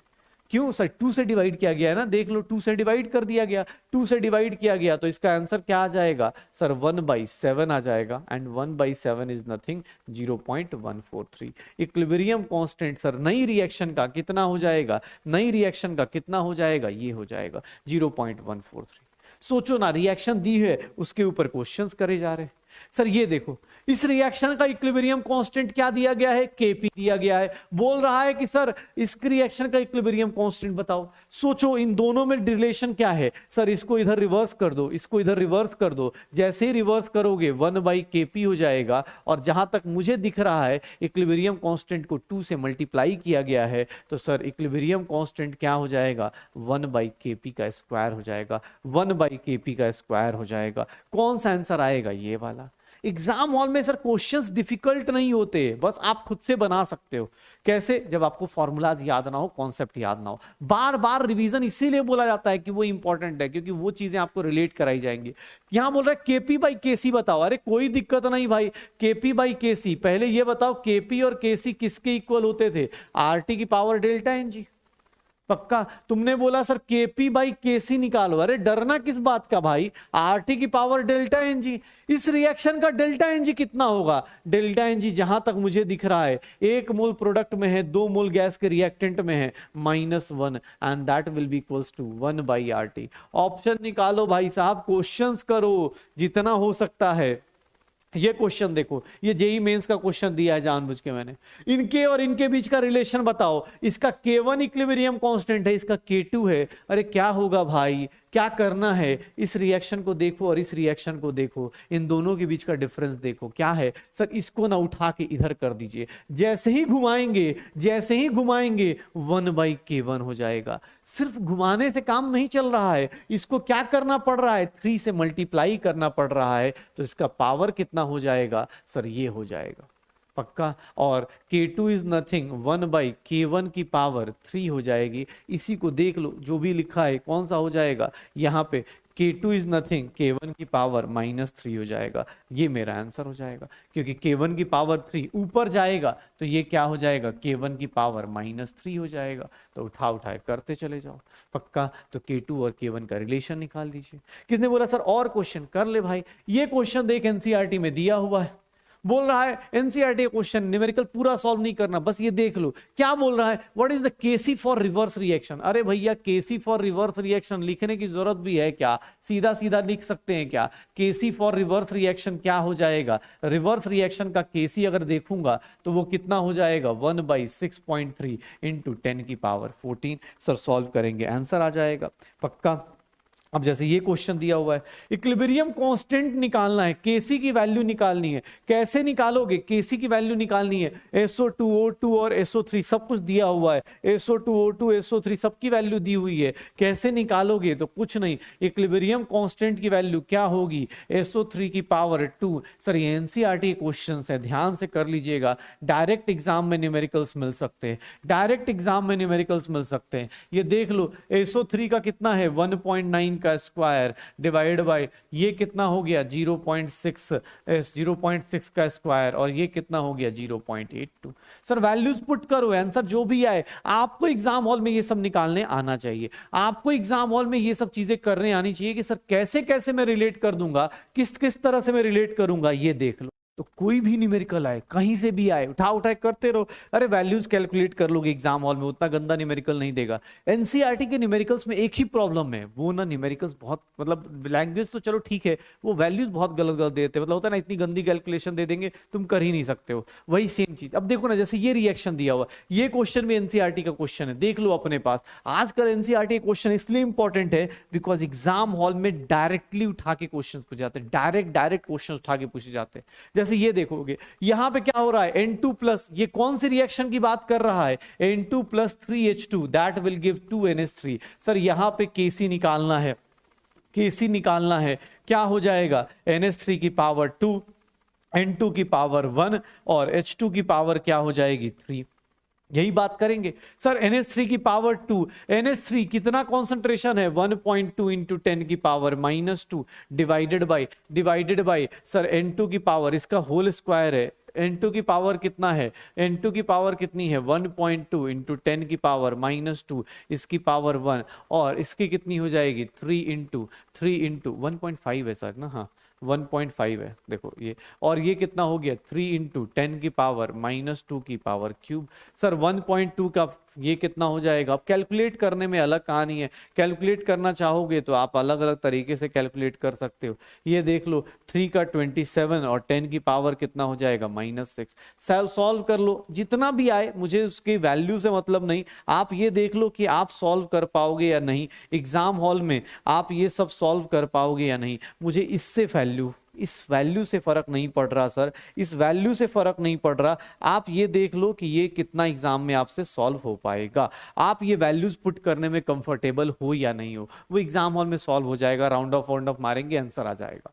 पक्का। तो ये एग्जाम हॉल के अंदर चीजें देखनी है। सर एग्जाम हॉल में ना क्वेश्चन कहीं से भी दे सकता है, जैसे ये क्वेश्चन दिया है, इसमें एक ट्रैप है। कैसे सर? यहां देखो क्या पूछ रहा है, इक्विलिब्रियम कांस्टेंट पूछ रहा है। तुम निकाल के देख लो, पहले एक काम करो, तुम खुद से निकाल के देखो। Kc की वैल्यू क्या हो जाएगी, NO2 की पावर 2, और ये क्या हो जाएगा, N2O4 की पावर 1, यही होगा। अब NO2 की पावर 2 लोगे, NO2 की पावर 2 लोगे तो क्या हो रहा होगा, एक बात बताओ, NO2 का कॉन्सेंट्रेशन कितना होगा? सर अब बहुत सारे लोग जल्दी जल्दी में क्या करते हैं, इसका स्क्वायर कर देंगे, और NO2 की और N2O4 का कितना हो जाएगा, 0.2, यही कर देंगे। कोई गलती दिख रही है क्या? यस गलती है। पता है क्या गलती है? सर ये 2 लीटर का सॉल्यूशन है, 2 लीटर्स का सॉल्यूशन है, 2 लीटर्स का सॉल्यूशन है, 2 लीटर्स का सॉल्यूशन है। ये मोल्स से नहीं, इसमें क्या पुट करते हैं, कॉन्सेंट्रेशन पुट करते हैं। यहां मोल्स नहीं पुट करते, यहां क्या पुट करते हैं हम लोग, कॉन्सेंट्रेशन पुट करते हैं। यहां मोल्स नहीं, हम लोग क्या पुट करते हैं, कॉन्सेंट्रेशन। तो कॉन्सेंट्रेशन पुट करेंगे, ऊपर आ जाएगा -6। सर ये कितना हो जाएगा, 0.1, 10 की पावर -6 अपॉन 10 की पावर -1। आंसर क्या आ जाएगा, 10 की पावर -5। आंसर क्या आ जाएगा, 10 की पावर -5। ऑप्शन में देख लो सर, डायरेक्ट ना देके इनडायरेक्ट वे में ये 10 की पावर -5 को क्या दिया गया है, ये ऐसा दिया गया है। तो Kc की वैल्यू हो कैसे भी निकालना है। ट्रैप कहां हो रहे थे सर, कोई डायरेक्ट मोल्स पुट कर देता ना, मोल्स सर मोल्स कॉन्सेंट्रेशन की इक्वल नहीं है। अगर एग्जाम हॉल में वॉल्यूम दिया गया है तो मोल्स बाई वॉल्यूम लेना पड़ेगा। कोई ये बोले कि सर वॉल्यूम दोनों के लिए इक्वल, ऑब्वियस है ना, कंटेनर तो एक ही रहेगा भाई साहब, कंटेनर तो एक ही रहेगा। अगर कंटेनर एक है तो दोनों के लिए वॉल्यूम क्या कहलाएगा, सेम। सर दोनों का वॉल्यूम कितना होगा, 2 लीटर 2 लीटर, तो मोल्स बाई वॉल्यूम कर सकते हैं। फिर अब देखो, अब ये इक्विलिब्रियम कांस्टेंट की वेरिएशन हो गई। किसने बोला सर इक्विलिब्रियम कांस्टेंट का यूनिट बता दो, यूनिट बताओ। अब इक्विलिब्रियम कांस्टेंट का यूनिट क्या क्या हो सकता है, तो देखना अपने पास, मैं सीधा फॉर्मूला लिख रहा हूं आपके लिए, आप देख लो सीधा सीधा यहां पे unit of KC, unit of KC करोगे तो केसी का यूनिट कुछ नहीं, मोल्स पर लीटर, और यहां पे डेल्टा एन पुट कर देना, where delta N is number of moles of, delta N is number of moles of product minus reactant. Sir ये प्रोडक्ट के मोल्स और रिएक्टेंट के मोल्स ले लीजिएगा, ये यूनिट आ जाएगा। यूनिट ऑफ, अगर आपसे केपी का यूनिट पूछा जा रहा है तो सीधा सीधा आप लिख दीजिए, एटीएम हो चाहे बार हो, जो भी प्रेशर का यूनिट हो, या ऐसे लिख देता हूं यूनिट ऑफ प्रेशर, ऐसे भी लिख सकता हूं मैं यूनिट ऑफ प्रेशर। यहां पे इसको कॉन्सेंट्रेशन भी लिख सकते हैं, मोल्स पर लीटर को हम लोग कॉन्सेंट्रेशन भी लिख सकते हैं।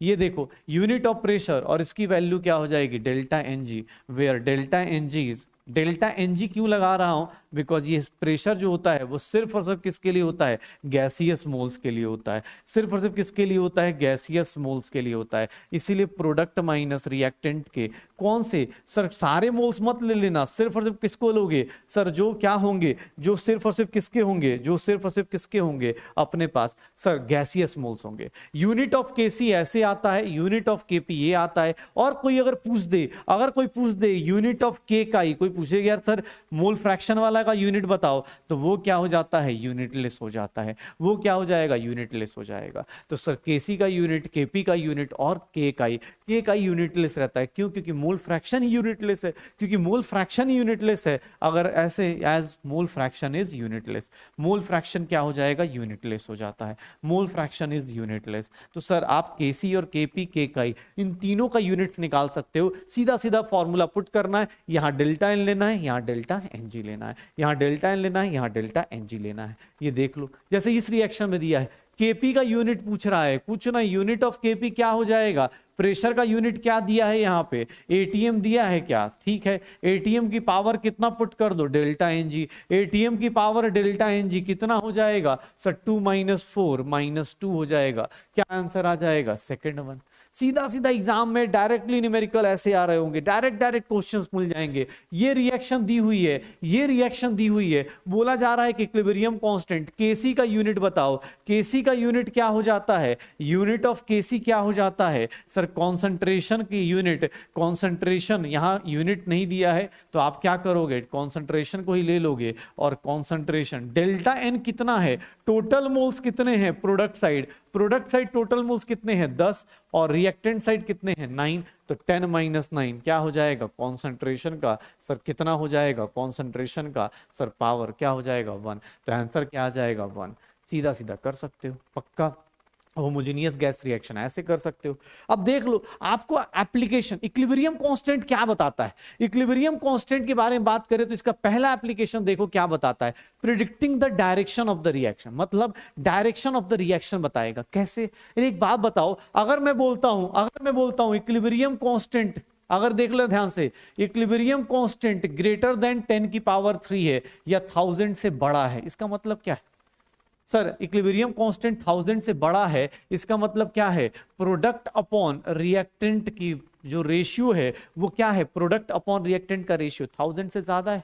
मतलब इसका मीनिंग क्या है कि प्रोडक्ट बहुत ज्यादा है। इसका मीनिंग ये हो गया कि सर प्रोडक्ट की वैल्यू देखो ना, 1000/1 पुट कर दूं, प्रोडक्ट का कॉन्सेंट्रेशन ग्रेटर देन क्या है? रिएक्टेंट है। मतलब इस केस में प्रोडक्ट बहुत ज्यादा है, प्रोडक्ट बहुत ज्यादा स्टेबल है, तो रिएक्शन क्या हो गई है? Reaction is almost on the verge of completion. मतलब वो रिएक्शन क्या हो रही है? कंप्लीट हो चुकी है, कंप्लीशन के आसपास पहुंच गई है। क्यों? क्योंकि सर इक्विलिब्रियम तो आया, लेकिन इक्विलिब्रियम कब आया? जब प्रोडक्ट 1000 बन चुके हैं, रिएक्टेंट 1 बचा है। इसीलिए अपने पास आप डायरेक्शन ऑफ द रिएक्शन बता सकते हो।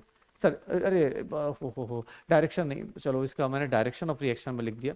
चलो इसको डायरेक्शन ना एक्सटेंट कर देते हैं, एक्सटेंट बता देता हूँ। डायरेक्शन अभी थोड़ी देर बाद बताता हूँ। एक्सटेंट ऑफ रिएक्शन के बारे में बात कर लेते हैं, ठीक है? एक्सटेंट ऑफ रिएक्शन की बात कर रहा हूँ, direction extent of the reaction, predicting the extent of the reaction कि सर रिएक्शन कहाँ पे है? ऑलमोस्ट कहाँ पे है? अपने पास कंप्लीशन पे है। सेकेंड चीज, अगर sir equilibrium constant less than 10 की पावर -3 आ जाए या लेस देन 1/1000 आ जाए, उस केस में सर, उस केस में आप देख लो प्रोडक्ट अपॉन रिएक्टेंट का रेशियो लेस देन 1000 आ गया।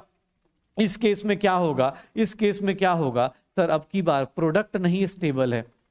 क्यों? प्रोडक्ट स्टेबल नहीं है। अब की बार कौन स्टेबल है? रिएक्टेंट। क्यों? क्योंकि सर उसकी कॉन्सेंट्रेशन ज्यादा है, और इसका मतलब reaction is almost at the moment of start.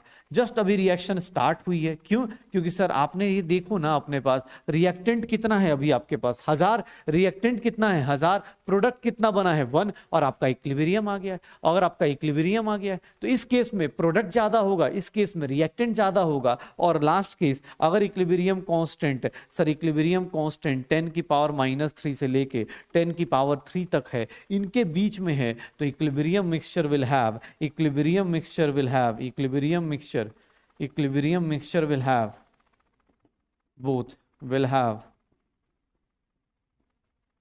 considerable amount of reactant as well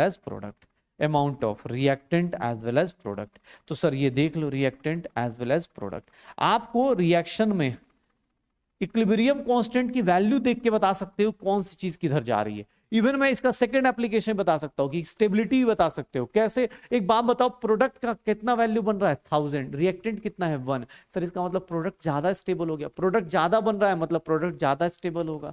एक सिंपल चीज लिख भी रहा हूं, इक्विलिब्रियम कांस्टेंट अगर ज्यादा है, इक्विलिब्रियम कांस्टेंट अगर ज्यादा है मतलब प्रोडक्ट क्या होगा? ज्यादा स्टेबल होगा। स्टेबिलिटी ऑफ प्रोडक्ट क्या होगी? हाई होगी। इक्विलिब्रियम कांस्टेंट अगर ज्यादा है तो स्टेबिलिटी ऑफ प्रोडक्ट क्या होगा? हाई होगा। स्टेबिलिटी ऑफ प्रोडक्ट क्या होगा? हाई होगा। इक्विलिब्रियम कांस्टेंट अगर कम है तो ऑब्वियस है, इसका मतलब प्रोडक्ट ना स्टेबल होके कौन स्टेबल ज्यादा होगा? रिएक्टेंट ज्यादा स्टेबल होगा। स्टेबल कौन ज्यादा होगा? रिएक्टेंट ज्यादा स्टेबल होगा। ये छोटे छोटे पॉइंट्स याद रख लीजिएगा। इक्विलिब्रियम कांस्टेंट अगर हाई है तो प्रोडक्ट की स्टेबिलिटी नहीं, आपकी किसकी स्टेबिलिटी ज्यादा है? सॉरी, इक्विलिब्रियम कांस्टेंट हाई है मतलब प्रोडक्ट ज्यादा होगा। जैसे देखो ना, 1000 से ज्यादा हुआ, प्रोडक्ट बहुत ज्यादा स्टेबल होगा, तभी तो इतना जल्दी जल्दी रिएक्शन हो रहा है, तभी तो 1000 मोल्स प्रोडक्ट के बन गए। और रिएक्टेंट का कितना बना है? 1। इसके कितने हैं? 1। इसके कितने हो गए? 1000। तो अपोजिट चल लो पक्का। अब देखो इसका सेकंड एप्लीकेशन देखते हैं। अब उल्टा हो गया तो इसको उल्टा कर ही देते हैं। यहां पे डायरेक्शन ऑफ द रिएक्शन देखते हैं। सेकंड एप्लीकेशन में देखेंगे, यहां पे सेकंड एप्लीकेशन में predicting the direction of reaction, direction of reaction देखते हैं। डायरेक्शन ऑफ रिएक्शन कैसे चेंज करता है? सर एक अपने पास QC डिफाइंड होता है, that is known as reaction quotient. ये QC डिफाइंड होता है और this is known as reaction quotient. Reaction quotient क्या होता है, ध्यान से सुनना। QC क्या है, रिएक्शन कोशिएंट। मतलब सर इसका भी एक्सप्रेशन सेम होगा जो आपको नॉर्मली उसका मिल रहा था, D की पावर D। देखो ना अपने पास सेम एक्सप्रेशन है, सेम एक्सप्रेशन है, लेकिन इसका डिफरेंस है किसके साथ, केसी के साथ। कैसे, रिएक्शन कोशिएंट जो होता है ना, दिस इज व्हाट रेशियो, ये भी है same, ratio of product upon, ratio of product upon क्या हो जाएगा, रिएक्टेंट, सेम होगा। लेकिन ये क्या होगा, defined at any moment of reaction. Equilibrium पे जरूरी नहीं है, defined at any moment of reaction, किसी भी मोमेंट पे आप चले जाइए, defined at any moment of reaction, हर एक मोमेंट पे डिफाइंड है इक्विलिब्रियम। इसकी वैल्यू पूरे रिएक्शन में, इसकी value of KC, value of QC, value of QC varies throughout the reaction, throughout the reaction, शुरू से लेके लास्ट तक रिएक्शन में फ्लक्चुएट करेगी थ्रू आउट द रिएक्शन। मतलब अगर मैं बोलूं क्यूसी, क्यूसी किसके ऊपर डिपेंड करता है, ये सबके ऊपर डिपेंड करेगा। QC depends on pressure, volume, number of moles, concentration, सबके ऊपर डिपेंड करेगा। टेम्परेचर पे तो करेगा ही करेगा। मतलब सर क्यूसी जो है थोड़ा अलग है। क्यूसी क्या है, हर एक चीज पे, जैसे केसी क्या होता है, इक्विलिब्रियम पे डिफाइंड है। क्यूसी कुछ डिफाइन करने की जरूरत नहीं, किसी मोमेंट पे निकाल दो, कहीं भी निकाल दो, इक्विलिब्रियम हो ना हो कोई दिक्कत नहीं। अब क्यूसी को डिफाइन करने के बाद हम लोग इसको रिलेट करते किसके साथ, क्यूसी को केसी के साथ। क्यूसी अगर ग्रेटर देन केसी आ गया, अगर क्यूसी ग्रेटर देन केसी आ गया, वेयर केसी क्या था, ध्यान से सुनना, वेयर केसी क्या था, केसी क्या है, इक्विलिब्रियम कांस्टेंट। ये क्या है, ये भी रिएक्शन इक्विलिब्रियम कांस्टेंट है। ये भी क्या है, रेशियो ही तो होता है, ये भी तो रेशियो ही है। ठीक है सर, रेशियो होता है, हम भी मान गए, प्रोडक्ट अपॉन रिएक्टेंट का रेशियो हो जाता है। लेकिन ये डिफाइंड होता है only at, defined only at कहां पे, इक्विलिब्रियम पे। ये इक्विलिब्रियम पे होगा सर, इसकी value, value of KC is constant, constant रहेगा throughout the reaction, throughout the reaction. Sir पूरे रिएक्शन के लिए शुरू से लेके लास्ट तक केसी की वैल्यू कांस्टेंट रहेगी। वैल्यू ऑफ केसी या केसी, इसके ऊपर बात करें, ये किसके ऊपर डिपेंड करेगा, डिपेंड ओनली ऑन टेम्परेचर। इसको कोई मतलब नहीं प्रेशर से, वॉल्यूम से कोई मतलब नहीं। क्यूसी को देख लो, सब पे डिपेंड कर रहा है, इसको कोई दिक्कत नहीं। क्यों, केसी जो होता है, केसी किसी पे डिपेंड नहीं करेगा। अगर मैं बात करूं KC, do not depend on, किसके ऊपर डिपेंड नहीं करेगा, प्रेशर पे, वॉल्यूम पे, number of moles, see already हमने कर लिया है, तो उस पर डिपेंड नहीं करेगा। सर क्यूसी और केसी का डिफरेंस याद रखना, अगर क्यूसी ग्रेटर देन केसी हुआ तो रिएक्शन किधर की तरफ जाएगी, reaction will go in backward direction, reaction will go in backward direction. Sir reaction किस डायरेक्शन में होगा, बैकवर्ड डायरेक्शन में। क्यों होगा मैं बता भी देता हूं, सुन लो कहानी। सर अगर QC इक्वल टू KC हो गया, मतलब रिएक्शन कहां पे है, इक्विलिब्रियम पे। क्यों, क्योंकि रिएक्शन ऑब्वियस है ना भाई, इक्विलिब्रियम का मतलब यही था कि दोनों का रेशियो, ये दोनों इक्वल कब हो सकते हैं, एक दूसरे के इक्वल कब होंगे, जब इक्विलिब्रियम आएगा। और अगर QC लेस देन KC है, QC लेस देन KC है, तो sir reaction will go in forward direction, reaction will go in forward direction. Reaction किस साइड जाएगा, फॉरवर्ड डायरेक्शन में जाएगा। रिएक्शन किधर की तरफ मूव करेगा, फॉरवर्ड डायरेक्शन में। तो देख लो QC greater than KC, QC less than KC। मैं एक नंबर लाइन बना लेता हूं, यहां पे QC, यहां पे क्या है, KC। ध्यान से सुनना, एक नंबर लाइन बना लेता हूं, ये क्या है, केसी है। अगर आपका क्यूसी लेस देन केसी है, तो आप किस डायरेक्शन में जाओगे, देखना ध्यान से, आप किस डायरेक्शन में जाओगे, फॉरवर्ड डायरेक्शन में। क्यों, क्योंकि सर आप क्या करना चाहते हो, आपकी जिंदगी का एक मकसद है, आप कहां पहुंचना चाहते हो, इक्विलिब्रियम पे। आप कहां पहुंचना चाहते हो, इक्विलिब्रियम पे। तो क्यूसी किधर जाने की कोशिश करेगा, उसकी वैल्यू कहां तक जाने की कोशिश करेगा, फॉरवर्ड में। अगर आपका क्यूसी लेस देन केसी है, सॉरी क्यूसी ग्रेटर देन केसी हो गया, अगर आपका रिएक्शन ऑलरेडी इक्विलिब्रियम को पार कर चुका है, ऑलरेडी इक्विलिब्रियम को पार कर चुका है, तो आप किधर आने की कोशिश करोगे, भाई इक्विलिब्रियम सबसे अच्छी चीज होती है ना, आपको कुछ करना जाना है नहीं, आराम से लेट जाइए, सपने देखते रहिए, इक्विलिब्रियम पे बैठे रहिए। तो सर देख लो ये तीन कंडीशन, अगर रिएक्शन कोशिएंट अगर आपका ज्यादा आता है किससे, केसी से, तो आपको रिएक्शन को बैकवर्ड लेके जाना है। अगर दोनों इक्वल आ गए, मतलब रिएक्शन इक्वल इक्विलिब्रियम पे है। और अगर क्यूसी लेस देन केसी है, क्यूसी की वैल्यू कम है, तो आगे जाएगा, आगे हो गया तो पीछे आएगा। यही डायरेक्शन ऑफ द रिएक्शन बताने के काम करेगा। Sir applications of equilibrium constant, equilibrium constant की वैल्यू देख के आप बता सकते हो रिएक्शन किधर को जाने वाला है, रिएक्शन फॉरवर्ड जाएगा या बैकवर्ड जाएगा। रिएक्शन को एप्लीकेशन इक्विलिब्रियम कांस्टेंट को देख के उसकी वैल्यू देख के आप बता सकते हो कौन ज्यादा स्टेबल है, प्रोडक्ट ज्यादा स्टेबल है या रिएक्टेंट ज्यादा स्टेबल है। ये सब कुछ आप बता सकते हो एप्लीकेशन ऑफ इक्विलिब्रियम कांस्टेंट के थ्रू। पक्का? चलो क्वेश्चन देख लेते हैं। जैसे ये क्वेश्चन अब ये नोट करके दी, वही सेम चीज दी हुई है। कौन सा इक्विलिब्रियम कांस्टेंट को चेंज नहीं करता है? Pressure, concentration, volume, catalyst, inert materials, ये सब चेंज नहीं करते। आप चाहो तो लिख सकते हो। आपको ही पता है इक्विलिब्रियम कांस्टेंट सिर्फ और सिर्फ किस पे डिपेंड करता है? टेम्परेचर पे डिपेंड करता है। सिर्फ और सिर्फ किस पे डिपेंड करता है? टेम्परेचर पे डिपेंड करता है। ये देखो ये क्वेश्चन दिया हुआ है, जो पढ़ रहे हो उसी के बारे में बात करते हैं। बोल रहा है कि कंसंट्रेशन, एक रिएक्शन है, उसकी कंसंट्रेशन को क्या किया गया? डबल कर दिया गया। इक्विलिब्रियम कांस्टेंट कितना होगा? कंसंट्रेशन को डबल कर दोगे इक्विलिब्रियम कांस्टेंट को, कोई फर्क नहीं पड़ेगा भाई, क्योंकि इक्विलिब्रियम कांस्टेंट आपने अभी पढ़ा कंसंट्रेशन पे, प्रेशर पे, वॉल्यूम पे, टेम्परेचर पे ही concentration, volume, pressure, number of moles पे डिपेंड नहीं करता है। सिर्फ और सिर्फ किस पे डिपेंड करता है? टेम्परेचर के ऊपर। पक्का? सर ये देखो अगला क्वेश्चन देखो, ये क्वेश्चन दिया हुआ है, ये क्वेश्चन दिया हुआ है। ये बोला जा रहा है कि रिएक्शन कब राइट की तरफ जाएगा, मतलब फॉरवर्ड कब जाएगा। राइट का मतलब फॉरवर्ड कब जाएगा। फॉरवर्ड रिएक्शन कब पॉसिबल है? फॉरवर्ड रिएक्शन कब पॉसिबल है? जब सर क्यूसी क्या हो जाता है? सर क्यूसी क्या होता है? लेस देन केसी होता है। यहां पे केपी लिखे, क्यूपी लिखे, क्या फर्क पड़ रहा है? आप कंसंट्रेशन के टर्म्स में जो चीज पढ़ रहे हो वो सेम चीज प्रेशर के टर्म्स में पढ़ सकते हो, सेम चीज आप मोल फ्रैक्शन के टर्म्स में पढ़ सकते हो। इक्विलिब्रियम में सेम ही चीजें हैं, क्यूपी लिखा हो चाहे केपी लिखा हो, आप बस ये देख लो। आपको फॉरवर्ड जाना है तो फॉरवर्ड जाने के लिए आपकी वैल्यू क्या होनी चाहिए? फॉरवर्ड जाने के लिए आपकी वैल्यू क्या होनी चाहिए? लेस देन इक्विलिब्रियम कांस्टेंट होनी चाहिए, लेस देन इक्विलिब्रियम कांस्टेंट होनी चाहिए, लेस देन इक्विलिब्रियम कांस्टेंट होनी चाहिए। जैसे अब देखो अगला रिएक्शन देखो, अगला क्वेश्चन देखो। ये रिएक्शन दिया हुआ है, इसका क्या दिया है? इक्विलिब्रियम कांस्टेंट दिया हुआ है, ठीक है। बोल रहा है किसी मोमेंट ऑफ टाइम पे, ये एनसीईआरटी क्वेश्चन है बेटा, कभी भी किसी भी टाइम पे आ सकता है। सर ये देख लो, at a given time composition of reaction mixture A B C दिया हुआ है, in which direction the reaction will proceed, किस डायरेक्शन में रिएक्शन मूव करेगा, किस डायरेक्शन में रिएक्शन मूव करेगा। तो सर एक बात बताओ, क्यूसी की वैल्यू निकाल सकता हूं, क्यूसी की वैल्यू भी सेम निकाल सकते हैं ना, सेम ही तो फॉर्मूला है सर, सेम फॉर्मूला है। वैल्यूज पुट कर लो, कितना दिया हुआ है? 3 इंटू 10 की पावर -4, 3 इंटू 10 की पावर -4 डिवाइड बाई 3 इंटू 10 की पावर -4 का होल स्क्वायर। सर यही तो है शायद, इसकी वैल्यू कितनी आ गई? 1।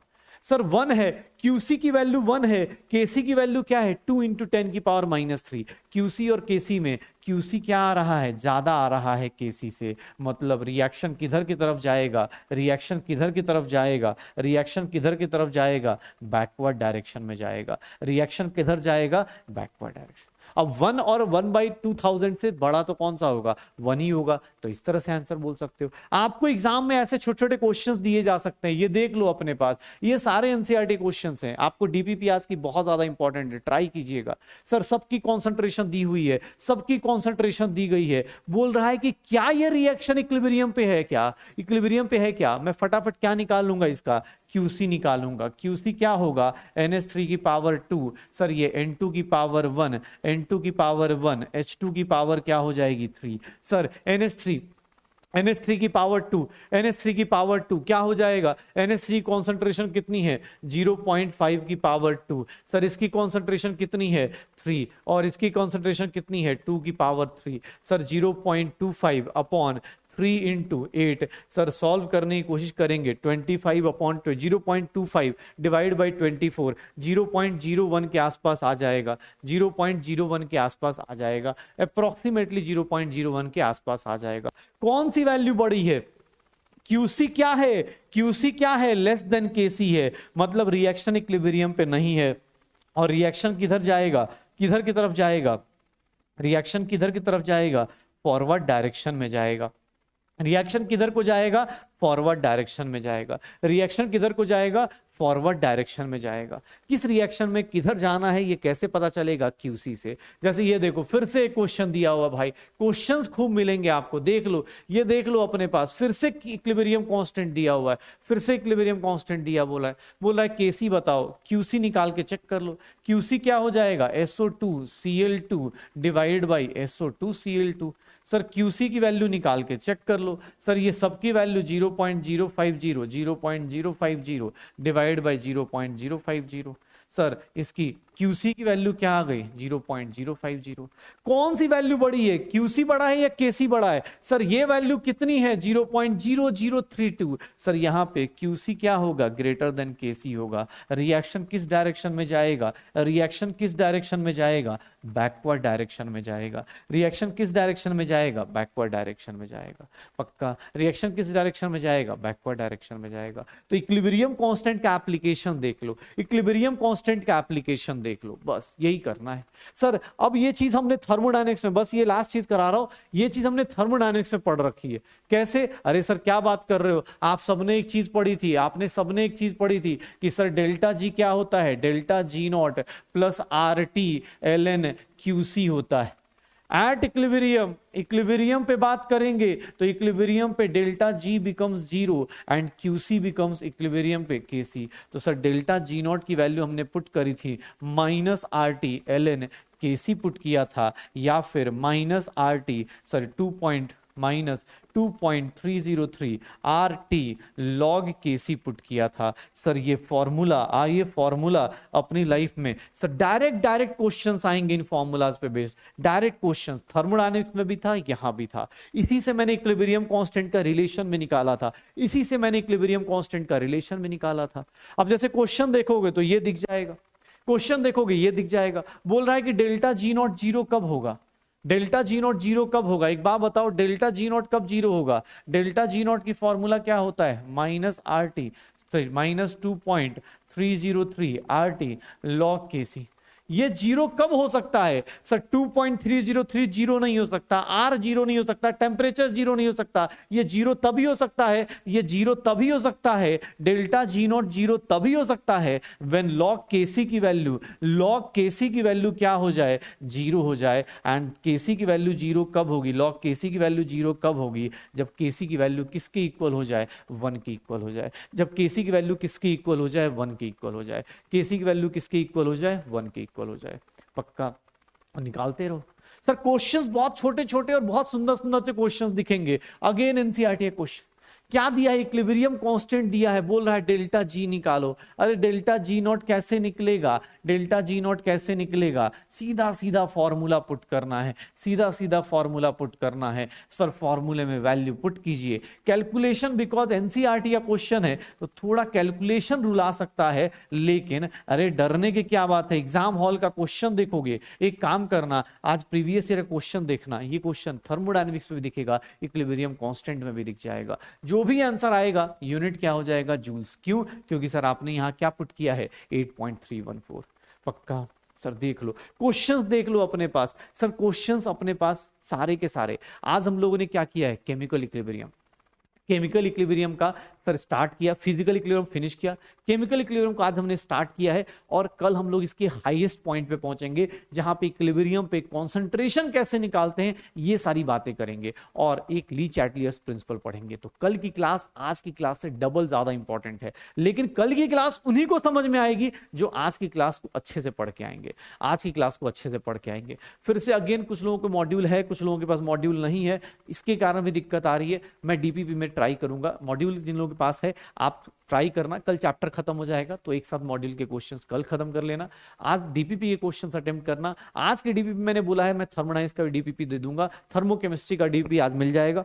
हो सकता है डीपीपी थोड़ा लेट आ रहा हो, लेकिन डरना मत, चीजों को रिवाइज करो, बार बार करो, बार बार करो, सो दैट कि आपको खुद से कॉन्फिडेंस आए। बार बार चीजें रिपीट करने पे क्या होता है, कॉन्फिडेंस आता है। जैसे चीजें जो रिपीट हो रही है, जैसे थर्मोडायनेमिक्स आपको याद होगा तो आपको लास्ट वाला फॉर्मूला बहुत सिंपल सा लगेगा। कल की क्लास में सर यूनिट्स ऑफ ये इक्विलिब्रियम कॉन्सेंट्रेशन कैसे कैसे निकालते हैं वो सीखेंगे, उसके केसेस सीखेंगे, और कल की क्लास में ली चैटलियर्स प्रिंसिपल सीखेंगे। बहुत सिंपल चीज़ें, लेकिन हाँ ये चैप्टर बहुत सिंपल सा है, लेकिन हाँ ये है कि आपको प्रैक्टिस करनी है, बार बार रिवाइज करना है, चीज़ों को रिलेट करना है, ये ध्यान रखना पक्का। तो चलो मिलते हैं नेक्स्ट क्लास में, तब तक के लिए पढ़ाई करते रहो, एंजॉय करते रहो।